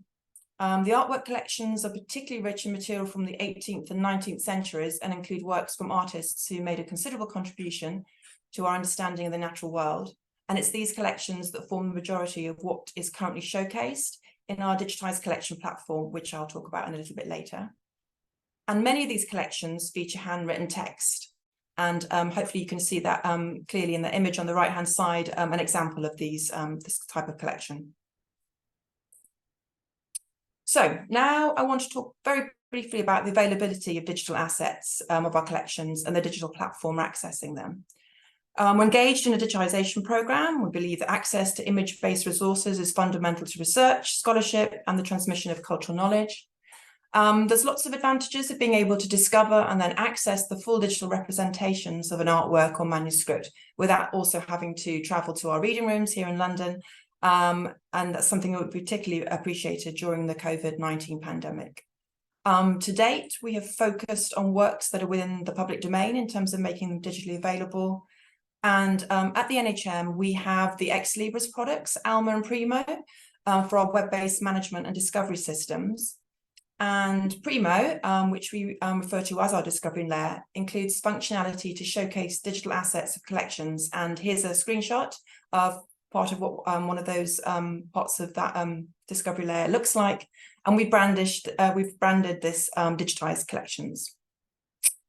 And what makes digitised collections platform special is that it's very user-friendly, is that it employs IIIF viewers to display the digital assets. IIIF, which is the acronym I'm sure many of you know for International Image Interoperability Framework, it's a relatively new technology, and it means that cultural asset holding institutions like the NHM can move away from locally built applications that differ from one institutional resource to another in terms of functionality and their look and feel, and towards a common, more common interface that provides an improved user experience in terms of viewing the digital assets. here at the NHM, we make more than one IIIFU available because each of them has a slightly different set of functionalities.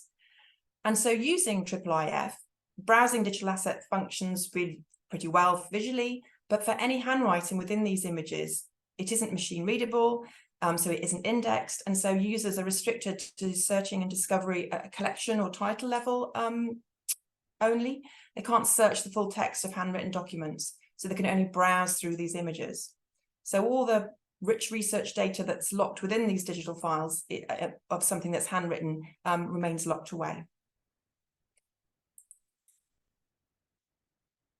Crowdsourcing as a means of mobilizing participation regardless of someone's location and via a single web-based platform to outsource tasks on a large scale has been developing since around 2006.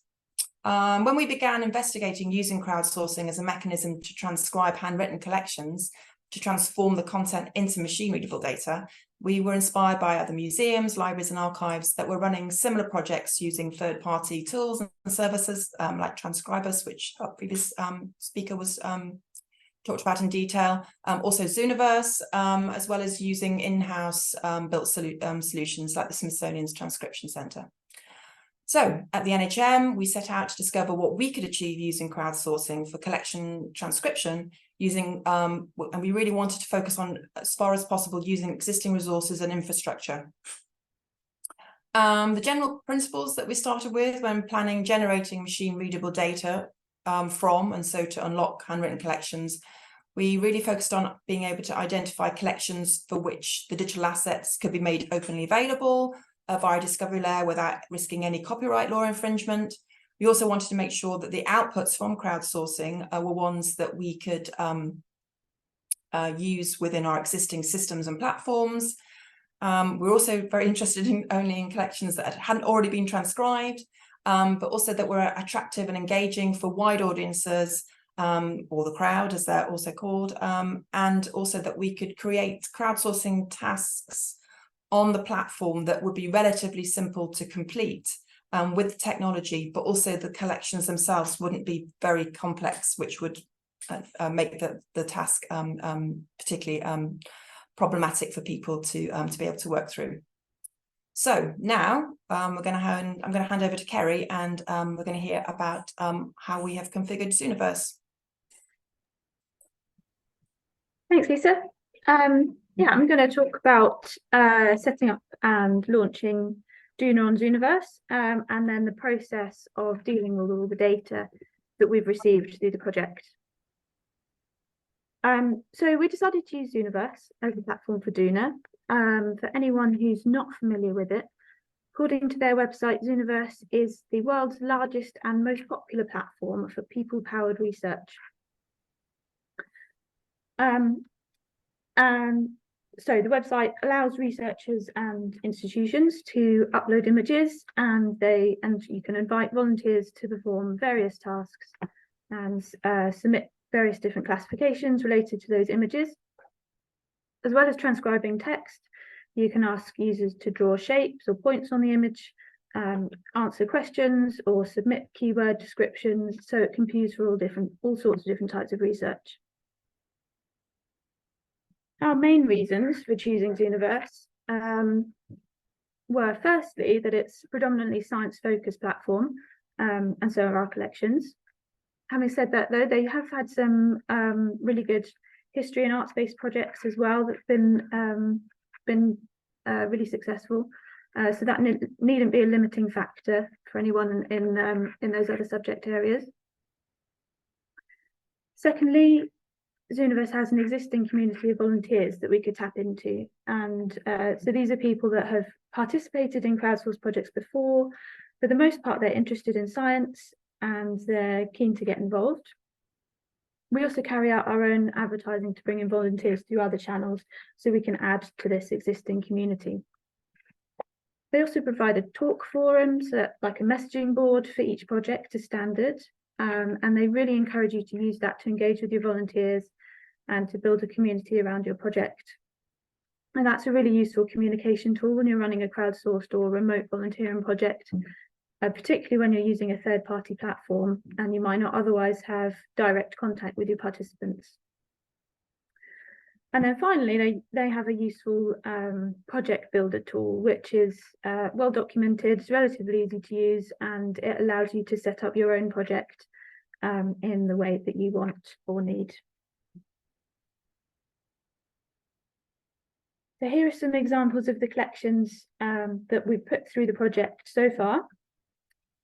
We started with the 2 images on the left, which are from a collection of drawings and descriptions of fish by 19th century naturalist Andrew Garrett. You can see from these and the other examples here that we've tried to select a range of material. So there's different formats, different languages, some very visual and some more text-based. This was partly to test what types of material were most suitable, which proved most popular, and which received the most accurate transcriptions. Some of them definitely proved more popular than others, and some were more difficult to transcribe than others, but they were all completed and they were all fully transcribed by users on Duna. So there was an audience and an appetite for all of them. However, there was quite a wide variation in the level of accuracy in the transcriptions that we received. And therefore the amount of time that we needed to spend reviewing, reviewing transcriptions. So that has fed into our decision making for the second phase of the project. Partly in the selection of what types and formats of material to upload, but also in the ways that we could improve and simplify the project's workflows and instructions to volunteers. And Lisa's going to talk a little bit later about the lessons we learned and the features that transcribers found a little bit more difficult later on. So this first phase of Duna was live on Zooniverse for about 5 months. And in that time, we uploaded around 2,000 images from our collections. We received nearly 12,000 classifications from over 1,200 contributors. And you'll notice that we received a lot more classifications than we had images. And this is because of the way that Zooniverse works, which is on a model of multiple submissions. What that means is that each image is presented to several users who each submit a separate transcription of the same page. So as a user, you can't see other people's submissions and you're transcribing independently. And as the project owner, you then receive several independent transcriptions of each page, although you can set how many versions of each image you want to receive. So once you have all of these separate submissions, you then need a way of reducing them down to one definitive transcription of each page. And at the time that we launched our project, Zooniverse didn't have any tools available for carrying out this aggregation on full page transcriptions. It's worth saying that they were at the time developing a tool for aggregating line by line transcriptions, which would be much more developed now. But as this wasn't quite ready at the time that we wanted to launch, and it would have meant changing our project processes, we decided instead to go ahead and develop an aggregation and review process ourselves.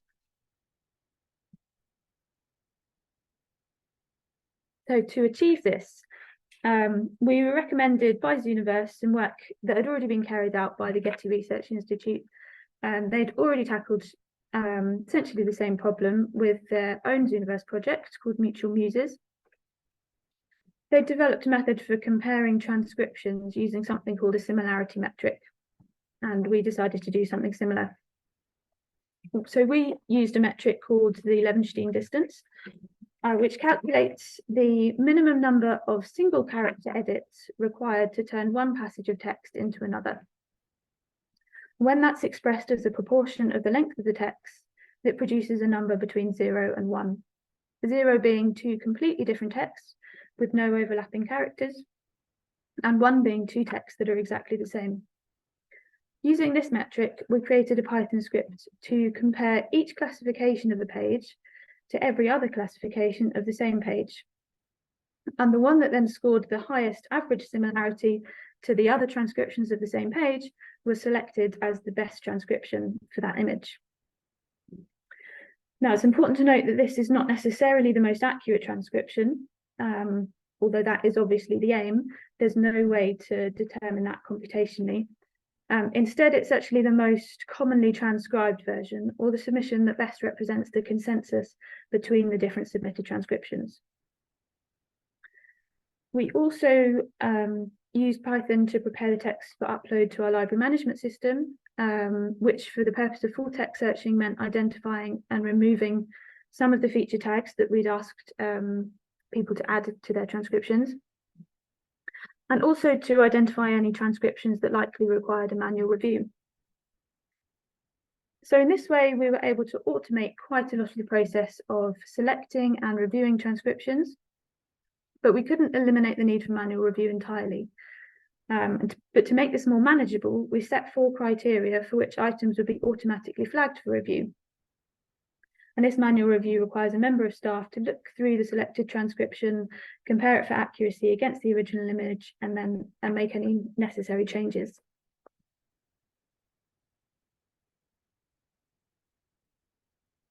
So if we take as an example the first and largest collection that we used in the first phase of DUNA, that's the series of watercolour drawings of fish accompanied by full-page text descriptions that I showed you earlier on. This collection consists of nearly 1,500 images, of which around 40% were flagged for manual review. So 60% of the images went through the automated processes without anything within them standing out as requiring a manual review. Interestingly, this work consists of 7 volumes, which we uploaded in batches in order. And the rate of pages requiring review in the first 2 volumes, which we uploaded first, was much higher. It was around 60%. While for the final 2 volumes, which went through last, it was between 25 and 30%. So we don't know the exact reason for this, but it seems most likely that users became more familiar with the handwriting and language over time, and perhaps more confident in their own judgment as well. By far the most common reason for items being selected for review was that some text had been tagged as unclear by the transcriber. So this was a way for users to point us to passages that they were unsure of. Either they'd taken their best guess at the word, or there was text that they couldn't read at all. The high rate of unclear tags isn't necessarily a reflection on the quality of the transcription, but rather it's a measure of the confidence of the transcriber. So we've checked many transcriptions where the text with an unclear tag was transcribed correctly, but it just featured an unusual or unfamiliar word, which meant that the transcriber wasn't entirely confident with it. Equally, of course, it's possible for text to be confidently transcribed incorrectly. So it's not a perfect tool, doesn't catch every mistake, but it's just one method that we have of alerting us to passages that may require some additional attention. The next most common flagging criteria was a low average similarity score. So this meant there was less of a consensus between the submitted transcriptions, and it was therefore worth having someone manually check these items because it was probably a complicated page, or there was something difficult in there.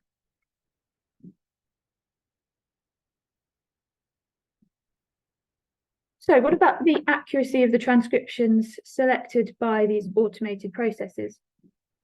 Obviously, those flagged for review have been checked by a member of staff, so we know that they're accurate. Towards the end of the review process, we also did a simple search for common errors that we'd noticed while reviewing, so that caught a few more items. And we also reviewed a random selection of the unflagged material. But for this collection in particular, that still left just under 60% of the material that hadn't been checked. So to get an idea of their accuracy, we've so far sampled a few of these unreviewed transcriptions and compared them with the gold standard example transcriptions that we created ourselves. And on average, we found that these randomly sampled unchecked transcriptions of the Garrett South Sea fishes reached around 94% in accuracy.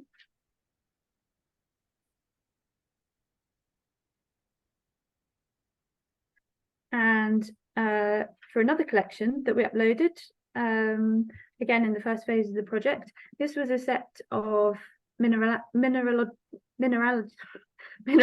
drawings by the 18th century artist Francois-Louis Desfontaines-Schweibach. The accuracy of these was a little higher, with an average accuracy of around 97%. So you can see here that there's only a small amount of text on each page. Sorry. Thanks, Lisa. There's only a small amount of text on each page, and although the text is in French, the handwriting is particularly clear and neat. So I think that improves the accuracy of these quite a lot. Next slide now. Thank you. And a third collection from this first phase was a set of botanical artworks and manuscript descriptions by Elizabeth Twining. This was higher again. It was around an average of around 98% accuracy for the unchecked transcriptions. But with this collection, it is worth noting that this particular collection had a much higher manual review rate than the first two collections. So these two metrics do need to be considered together to get an overall picture of accuracy and success. As I said, we've only sampled a small selection of these unchecked items, but we think these initial numbers are very encouraging. Now I'm going to hand back over to Lisa to talk about the project outputs. Thanks, Ceri. Okay, right, yes. So now looking at the outputs from Duna and how these are starting to support researchers, the library and archive collections. So the machine readable text that has been generated and reviewed or processed without review by Duna is starting to be ingested into digitized collections. And so now using one of the IIIF viewers when browsing digital representations, researchers can view and read the typeset transcriptions, which are much more legible than the handwritten counterparts alongside them. So here we've got the typeset transcript on the right-hand side, circled in blue, and on the left-hand side, hopefully you can see that screenshot well enough to appreciate that the handwritten original would probably take a lot longer to work through than the transcript. And one of the other IIIF viewers available at Library and Archives digitized collections is one called the Internet Archive Book Viewer. And this enables searching for specific search terms within the collections using the Search Inside feature. So in this screenshot, you can see the term dorsal in the top right hand of the screen, circled in yellow, which I chose very specifically to make sure it matched the tail of the fish. The terms dorsal has been searched for, and then along the bottom of the screen, again circled in yellow, are little blue dots, and those blue dots represent each time that particular search term is present in the collection item. And then if you hold your cursor over the blue dots, then you get this pop-up screen, which includes the transcription, and again the search term is highlighted in blue. So one of the Ceri's already referred to this. So one of the things that we wanted to make sure that this is an iterative process. We've done one lot of Duna collections, and now we've just this weekend launched a second set. And one of the things is we want to learn as we move along. So one of the Duna team, Anna, has put together a detailed report based on processing those transcriptions that Ceri referred to that were flagged for review because they hit certain criteria. And then, so these are the top issues in terms of most likely to be mistranscribed. And so top of the list is species names. In Duna, we found that transcribers were much more likely to get these wrong. In some ways, that's understandable. These are specialized terms, in some cases outdated. But obviously for a natural history museum, library and archive, then people transcribing species names. It is definitely an issue for us in terms of crowdsourcing efficacy. Next, going down in descending order, text written in pencil. It's possible that this was an issue because often the pencil handwriting is a bit messier than the more cursive pen or ink handwriting. Perhaps this is because it was intended to be temporary. Also, pencil writings usually tends to be fainter in digitized images, so it's harder to read just from a practicality point of view. Languages, particularly when coupled with difficult handwriting.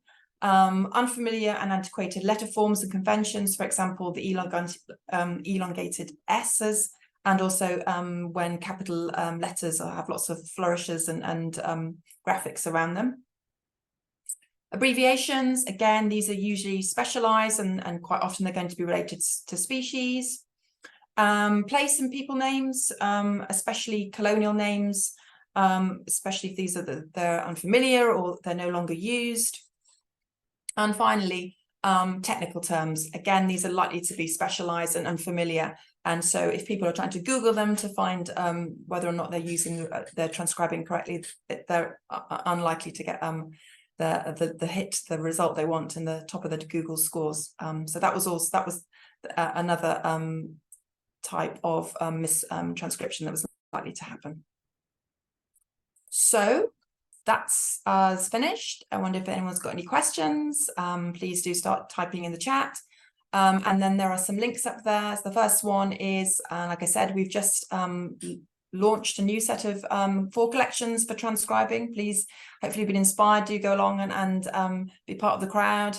There is also a link to our discovery layer where you can find some of the transcribed collections I've been talking about. And also a shameless plug for our Twitter account, or sorry, X account. Please do give us a follow. And yes, we often promote digitized collections via that particular platform, and also make announcements about Duna. So if you want to keep on top of that kind of information, then please give us a follow. Lisa, Ceri, thank you very much. That was very, very interesting indeed. We're going to have to try and keep the Q&A quite brief, I'm afraid, because we're a little bit over time. We've got a couple of questions in the Q&A already, though. So somebody here wondering about how many staff, how many volunteers and Zooniverse transcribers did you have on this crowdsourcing project? Ceri, do you want to answer that one? And I'll hopefully make my Zoom not crash and enlarge, maximize the screen and stop sharing. Yeah, so well, in terms of volunteers, we had about 1,200 users participate in the project. Whether a lot of those may well have been people that just sort of signed in, gave it a go, and might not have come back. A smaller proportion of those would have done the majority of the work, I expect. So I can't say exactly how many did the bulk of the work, but yeah, Zooniverse as a platform has a very large user base. Yeah. So you do attract quite a big, especially at the beginning. There's a big sort of launch rush where everyone has a go, and then you expect it to tail off a bit as you find your sort of more dedicated and ideal users. But yeah, we did have a lot of participation. Yeah, good. And there are 2 more here in the Q&A that I'm going to roll into one because we're going to have to move on, I'm afraid. You've talked a little bit about some of the common errors, but in searching the unreviewed pages, you can maybe just touch on that again, what the common errors that you came across were, and then mitigations going forward for those mistranscriptions. If you could talk to that a little bit. They were quite specific actually to each collection. So it might be, for instance, a common abbreviation that somebody uses, or just a phrase or a certain letter that's very easily mistranscribed. So for instance, there was a particular word in the garret, and I can't remember now exactly what it is, but it was referring to a particular part of a fish, and it was very easy to misread it as a more common word. So that was the sort of thing that we would search for. The only real way to mitigate against that is to just sort of add it to our hints and tips. Yeah. The project comes with like a field guide that you set up with that you can add to and edit as time goes on. So if you see common mistakes popping up, you can sort of add a hint, or you could send a message to users or that sort of thing. That's great, thank you. And given that I completely misunderstood Annalene's original question, they were talking about staff numbers rather than volunteers. So how many staff did you have working on the project? Sorry, Annalene. Well, there's me and there's Ceri, and we also have colleagues Andrea Hart and Anna Freed, who work with us in terms of Anna works very much in supporting the crowdsourcing platform, but also the processing of transcriptions. And Andrea is our special collections manager, so obviously she's very much part of working with Ceri on choosing the collections that we think we can and we should transcribe. We did, we applied for funding at the NHM to employ Anna, so there would have normally have just been me, Ceri, and Andrea, and I'm definitely not working on this full time. And because of our experience in Duna 1, we very much realised that we needed to have some extra staff to help Ceri doing that, not only sort of supporting when the project is live on Zooniverse, but that post-processing. So yeah, we were really lucky in that the NHM does have a mechanism for making business cases for things like additional staffing, but it's a 12-month but part-time fixed term post, and unfortunately will be coming to an end very soon. So yeah, 3 members of staff but not working in it full time, and then additional resource brought in. This will be a familiar story to many, I think. Absolutely, yeah, I'm sure. Yeah.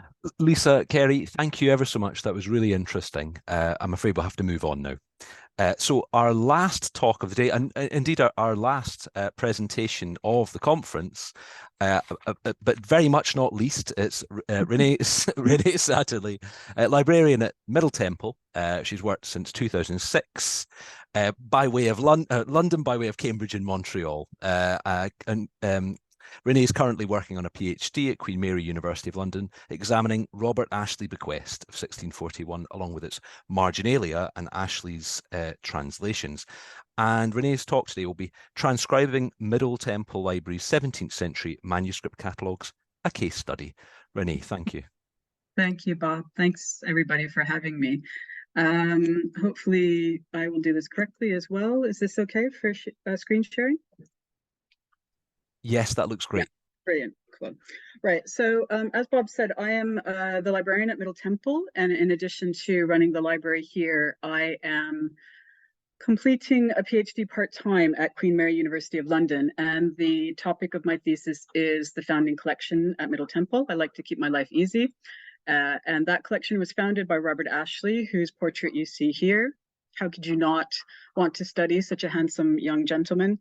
And when Robert died in 1641, he left quite a large library to found a library at Middle Temple. So as you all know, of course, Middle Temple is one of the 4 Inns of Court where the barristers are trained and where they live. Robert, when he died, his library was actually quite a complex library. The one thing that he really did not collect that much of was law. He did have a bit of law, but he was really interested in quite a lot of other topics. So this project is more wide-ranging than an early modern law library. I did not have any funding for this, so I'm afraid I'm going to dial back the technology in this presentation. I can only apologize about that. I am very much old school with this project, but what I'm hoping to talk about is how this type of material can be used by others who perhaps don't have the funding or the resources to be able to use a lot of the new machine learning types of technology that's out there. How do I go forward? Why isn't this working? Fucker. Oh, here we go. Sorry. So what I'm going to cover today is how I transcribed the manuscript catalogues. Although the library did manage to retain most of Robert Ashley's bequest, obviously through the years things have gone missing and they were damaged in various wars and fires, etc. So we've only managed to retain maybe about 75% of Ashley's collection. And this transcription was required because we needed to get a good understanding of what was actually in Robert's library for me to be able to say how he developed the library, what he collected, why he collected it, etc., etc. So I couldn't rely on just what we had in the library today is what I'm trying to say. What I chose to do was I chose to transcribe directly into a LibreOffice database that I built. I didn't build it, I created it. And I did this by using the scanned versions of the manuscript catalogues. Obviously, we're in the midst of a pandemic. I wasn't able to use the physical ones, but it also meant more importantly that I could work out of hours, on weekends, in the evenings, etc., on the project, because I'm not doing the PhD while I'm working, obviously. So this was very much a manual process. I didn't have access to any automated processes. But because I use LibreOffice, it's open source. This is a platform that would, in theory, be available to everybody because it's freely downloadable and anybody can use it. There are 16 manuscript catalogues, and there are approximately 4,000 entries. And these are divided into the categories that you see here. So far, I haven't found any duplication between the categories. So a book doesn't appear in more than one library catalog. So right away, you can see what some of the difficulties were that I had with this project. First, there was a lack of detailed information. If you were lucky, as the example on the left, F1 shows you, you had the author, the title, the place of publication, and the date. But if you were less lucky, you had entry 3, which just had the title. So I needed to, first of all, make decisions about standardizing the entries that would almost sort of mimic a union catalog or a short title catalog. That means standardizing authors, it means anglicizing place names, it means standardizing date entries, et cetera, et cetera, et cetera. And that meant that these entries could then be cross-checked against union catalogs or short title catalogs, which is obviously very important to be able to identify books that were difficult to identify in these manuscript catalogs. By using LibreOffice, it means that you can export the data into Excel, which then meant you can order the information as you like. You can order it alphabetically by author, by place of publication, for example. It's very easy to do searches within that information to be able to find dates and places and people, for example. One of the other difficulties was teasing out books that were obviously not part of the Ashley bequest. These manuscript catalogs were made in around 1680, so a good 40 years after Ashley's death, but they nonetheless provide a very good snapshot of his library at the time of his death because the inn did not actively acquire books until much later in the 17th century. The library itself remained pretty much boxed up into crates and in boxes and crates for a good 40 years. So the library was really inaccessible until these library catalogs were drawn up in the 1680s. So right away, it was easy to, once the transcription is completed, you can obviously weed out any books that were printed post 1641.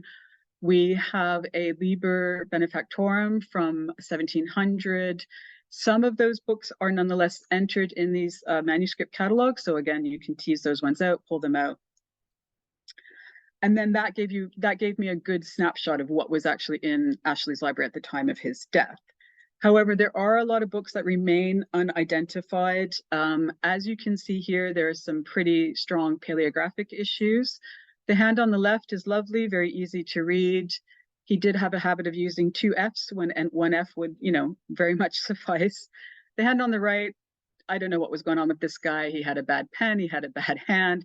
He loved to score out entries. There are lots of scored out entries in this manner. And when he then tries to sneak an entry in, as you can see, entry 23 on the right here is almost impossible to read. So for these types of entries that were difficult to make out, either because the handwriting was very difficult or was scored through or et cetera, I could transcribe kind of a basic amount of information, and I could then check that against the 2 earliest printed catalogs. The first appeared in 1700, and there's a link there at the bottom to the scanned version of that. And then the next catalog was printed in 1734. So it meant that you could use the OCR technology to try to search some questionable entries, perhaps, because the OCR was good enough that it would pick up some kind of sketchy entries. As we all know, the problem with those, there are lots of problems with OCR in that it won't recognize a lot of Latin, particularly does not like law French, long S versus F, et cetera, but nonetheless, it kind of gives you a good entry. The 1700 catalog is very badly organized. It's organized by language and format and vaguely by subject category, but the 1734 catalog is organized by author. So it's a lot easier to sort of scroll through that and then try to search for some entries if you're not entirely sure. There are a lot of books that went missing between 1680 and 1700, which is why I couldn't use the 1700 catalog as the basic starting point, and why I really did have to use the manuscript catalogs for the data. The 1700 catalog, like the manuscript catalogs, does not have any of the tracts, and it does only list the first title of any sammelbind or bound with volume. It's only in 1734 that they thought, oh, we might as well enter all these other books that are bound within this same volume. So again, that was why I couldn't use the 1700 catalog as a start base, even though it was a lot easier to use. So as I mentioned, LibreOffice is a open source database. The Microsoft version is called Access. And what you do is you have a form that you can create, and then you've got your fields that you create. So you need to create a unique ID for every entry. I then created an item ID that was based on the information in the manuscript catalogs. So in this example that you see here, you've got the third volume, you've got the shelf designation, which is A, and then you've got the number of where the book is placed on that shelf. That form then translates into a table that looks like this, very nicely laid out, and you can have play around with this table. You can organize the information as you like. You can filter it. You can sort ascending, descending, et cetera, et cetera, et cetera. You can then export that information into an Excel spreadsheet. But if, like me, you're not very clever and you don't realize at the beginning that Excel loves to do this quirk, whereby if any of your entries have the letter E in it, it will mess up the data. Of course, the way to fix this is to just make the cells text only. And Matt Parker, who was actually at Queen Mary, he's there no longer, he does a really good stand-up routine about this. And he's written a book about why you should never use Excel for data. And I did at least learn that lesson first by starting it in an Access type of database first, rather than Excel. So I've actually uploaded the draft transcription to a Humanities Commons, but I can't use this for the PhD. I've been told that the data has to actually be uploaded to a more recognizable source. So I've negotiated with Middle Temple to be able to put that up on the website when it's completed, and it will accompany the manuscript catalogs. So the transcription, obviously, the project has revealed a wealth of detail beyond the simple book list that I need for my PhD. It provided a very good picture of how the library was organized and how it was reorganized in the early 18th century in 1734. It was originally organized by a side, A or B. It was then divided into a seat, and these are also the letters of the alphabet, so they go for the 16 volumes, A, B, C, D, etc. There's then the book as it's placed on the shelf, which is given a number where it's placed. And it's clear from the seat, the organizations of the seats, that the books were organized by size, as you would expect. So you've got from the small to the large. The catalogs are organized by the largest size first, folio, and then they go down to the smallest sizes. And in the image on the right, you can see how the shelf marks change in the 18th century in 1734.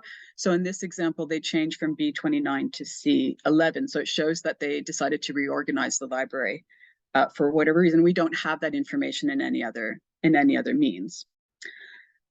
The catalogers omitted a large number of books. There are a lot of blank entries. There are a lot of books that were clearly part of the Robert Ashley bequest because they have his marginalia in them, but they're not listed in the manuscript catalogs for whatever reason. So I had to be able to justify including those books in the project because, of course, they are part of his bequest. They're part of my PhD. And so being able to include all of those books. The project has also enabled me to identify quite a large number of books that are now missing from the collection. We know that books were sold in the 1960s and 70s. Those were easily accounted for, but there are a lot of other books that obviously went missing between 1680 and 1700 even. And unfortunately, a lot of those are really good, really interesting books. So I previously estimated the library, Robert Ashley's library, at about 3,700 books. That's completely wrong. A 19th century librarian estimated it at about 5,000. That is probably also wrong, because once we take into account the tracts and, as I mentioned, all of the Semmelbin titles, there are probably more likely closer to maybe even 6,000 books that he had in his collection. The project also has confirmed the variety of Ashley's collection. I knew that it was varied, but this has really highlighted how varied it was and sort of what types of books he was favoring, such as geography, medicine, etc., over other types of books, such as Bibles and law. So what I decided to do with the data to visualize it, this isn't required for my PhD, but I thought it was just a little bit of fun, and it was reasonably easy to do, which was to create a Google Maps using the data from the spreadsheets. So by exporting the data from the database into an Excel spreadsheet, you can then present it in, you can then upload it to Google Maps. Google Maps does limit the amount of data that you can have, so I had to put it into 3 separate spreadsheets in order to bring all the data together.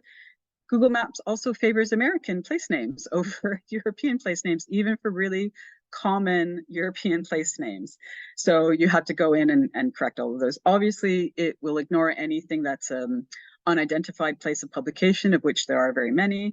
But what's nice about this is it really shows you the spread of printing and how books from quite a wide variety of places, including Macau, were available to an early modern collector like Robert Ashley, centered in London. He obviously had access to a wide range of types of booksellers and types of books, and he was interested in acquiring books from a wide range of places. So obviously it would be a lot better to use tools that use longitude and latitude types of data to make this a lot more accurate, but I don't have access to that type of material, that type of technology, unfortunately.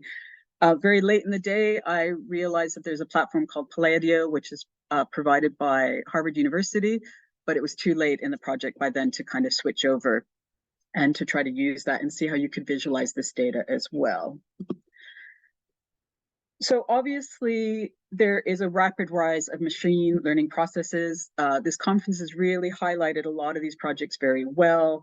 My type of project would have been better suited with that type of technology, but I didn't really have the resources or the time to use it. What is apparent with these types of projects, however, that there's still quite a large amount of manual checking that has to take place. And that was certainly true because I was already doing this from a manual standpoint. I didn't really have to worry about that so much. But what would be really great is if there was a way to compare using a machine learning process to compare, for example, a transcription project of these manuscript catalogues and how it compares to the 1734 and 1700 catalogues and sort of see how the entries change, authors' titles, dates, for example, and kind of do that comparison. I think that would actually be quite an interesting project. Not for me, because I'm already too busy, I'm afraid. And so I have whirled through that. So hopefully there'll be some time for questions nonetheless. Thank you. Renae, thanks. You're an absolute star. But you've got us back on time.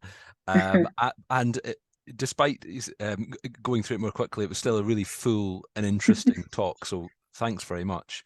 I mean, I'm panicking slightly at your Excel caution, and I've been doing, I too have been working through some 17th century things, transcribing them into Excel, and I'm now panicking slightly. So I have to go and look at that Yeah. YouTube video. Now, while people do their usual thing of typing their questions in, I have a talk just here. Yeah, okay. Sorry. I have a couple of questions just here. Sorry, so somebody obviously can't read a sign on the door that says "Do not disturb." I just walk straight to my office. Now, where was I? Yeah.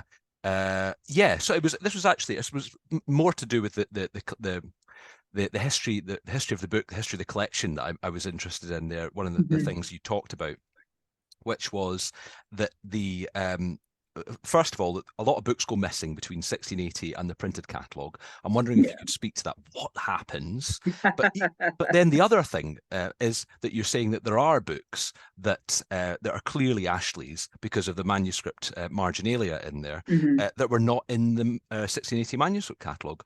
Why might that be? Or could you speak to those two? So for the second question,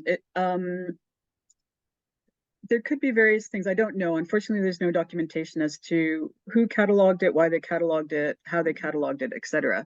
A lot of the books are small. They're 16 centimeters and under types of books. So maybe they just like literally got lost on the shelf and the catalogers just didn't see them. Right. It could be that they were contentious. There are quite a lot of contentious, potentially censorious books in Ashley's collection. So there may have been reasons for them excluding that. There are a lot of blanks in the catalogs where they've got the number, but then there's no entry against the number. So maybe for whatever reason they wanted to go back and catalog it at a later date, and then they just never did it.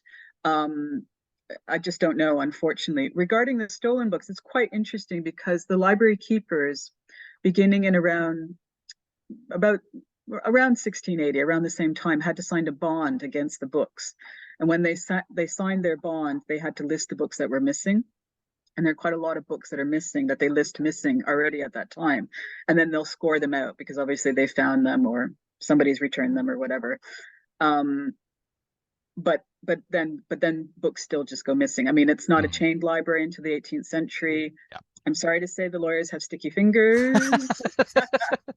In the early 19th century, they draw up another list of missing books, and there are even more books that are missing from that. So again, those had to be, they would have been part of the Ashley bequest. So, but they would have been listed in the manuscript catalog. So we had that record anyway. Probably just the usual kind of attrition that happens in yeah, libraries. I mean, it's really annoying because one of the books that's missing is Coriat's Cruditates. Oh yes, and I would have loved to have had that in the collection, but yeah. Very good.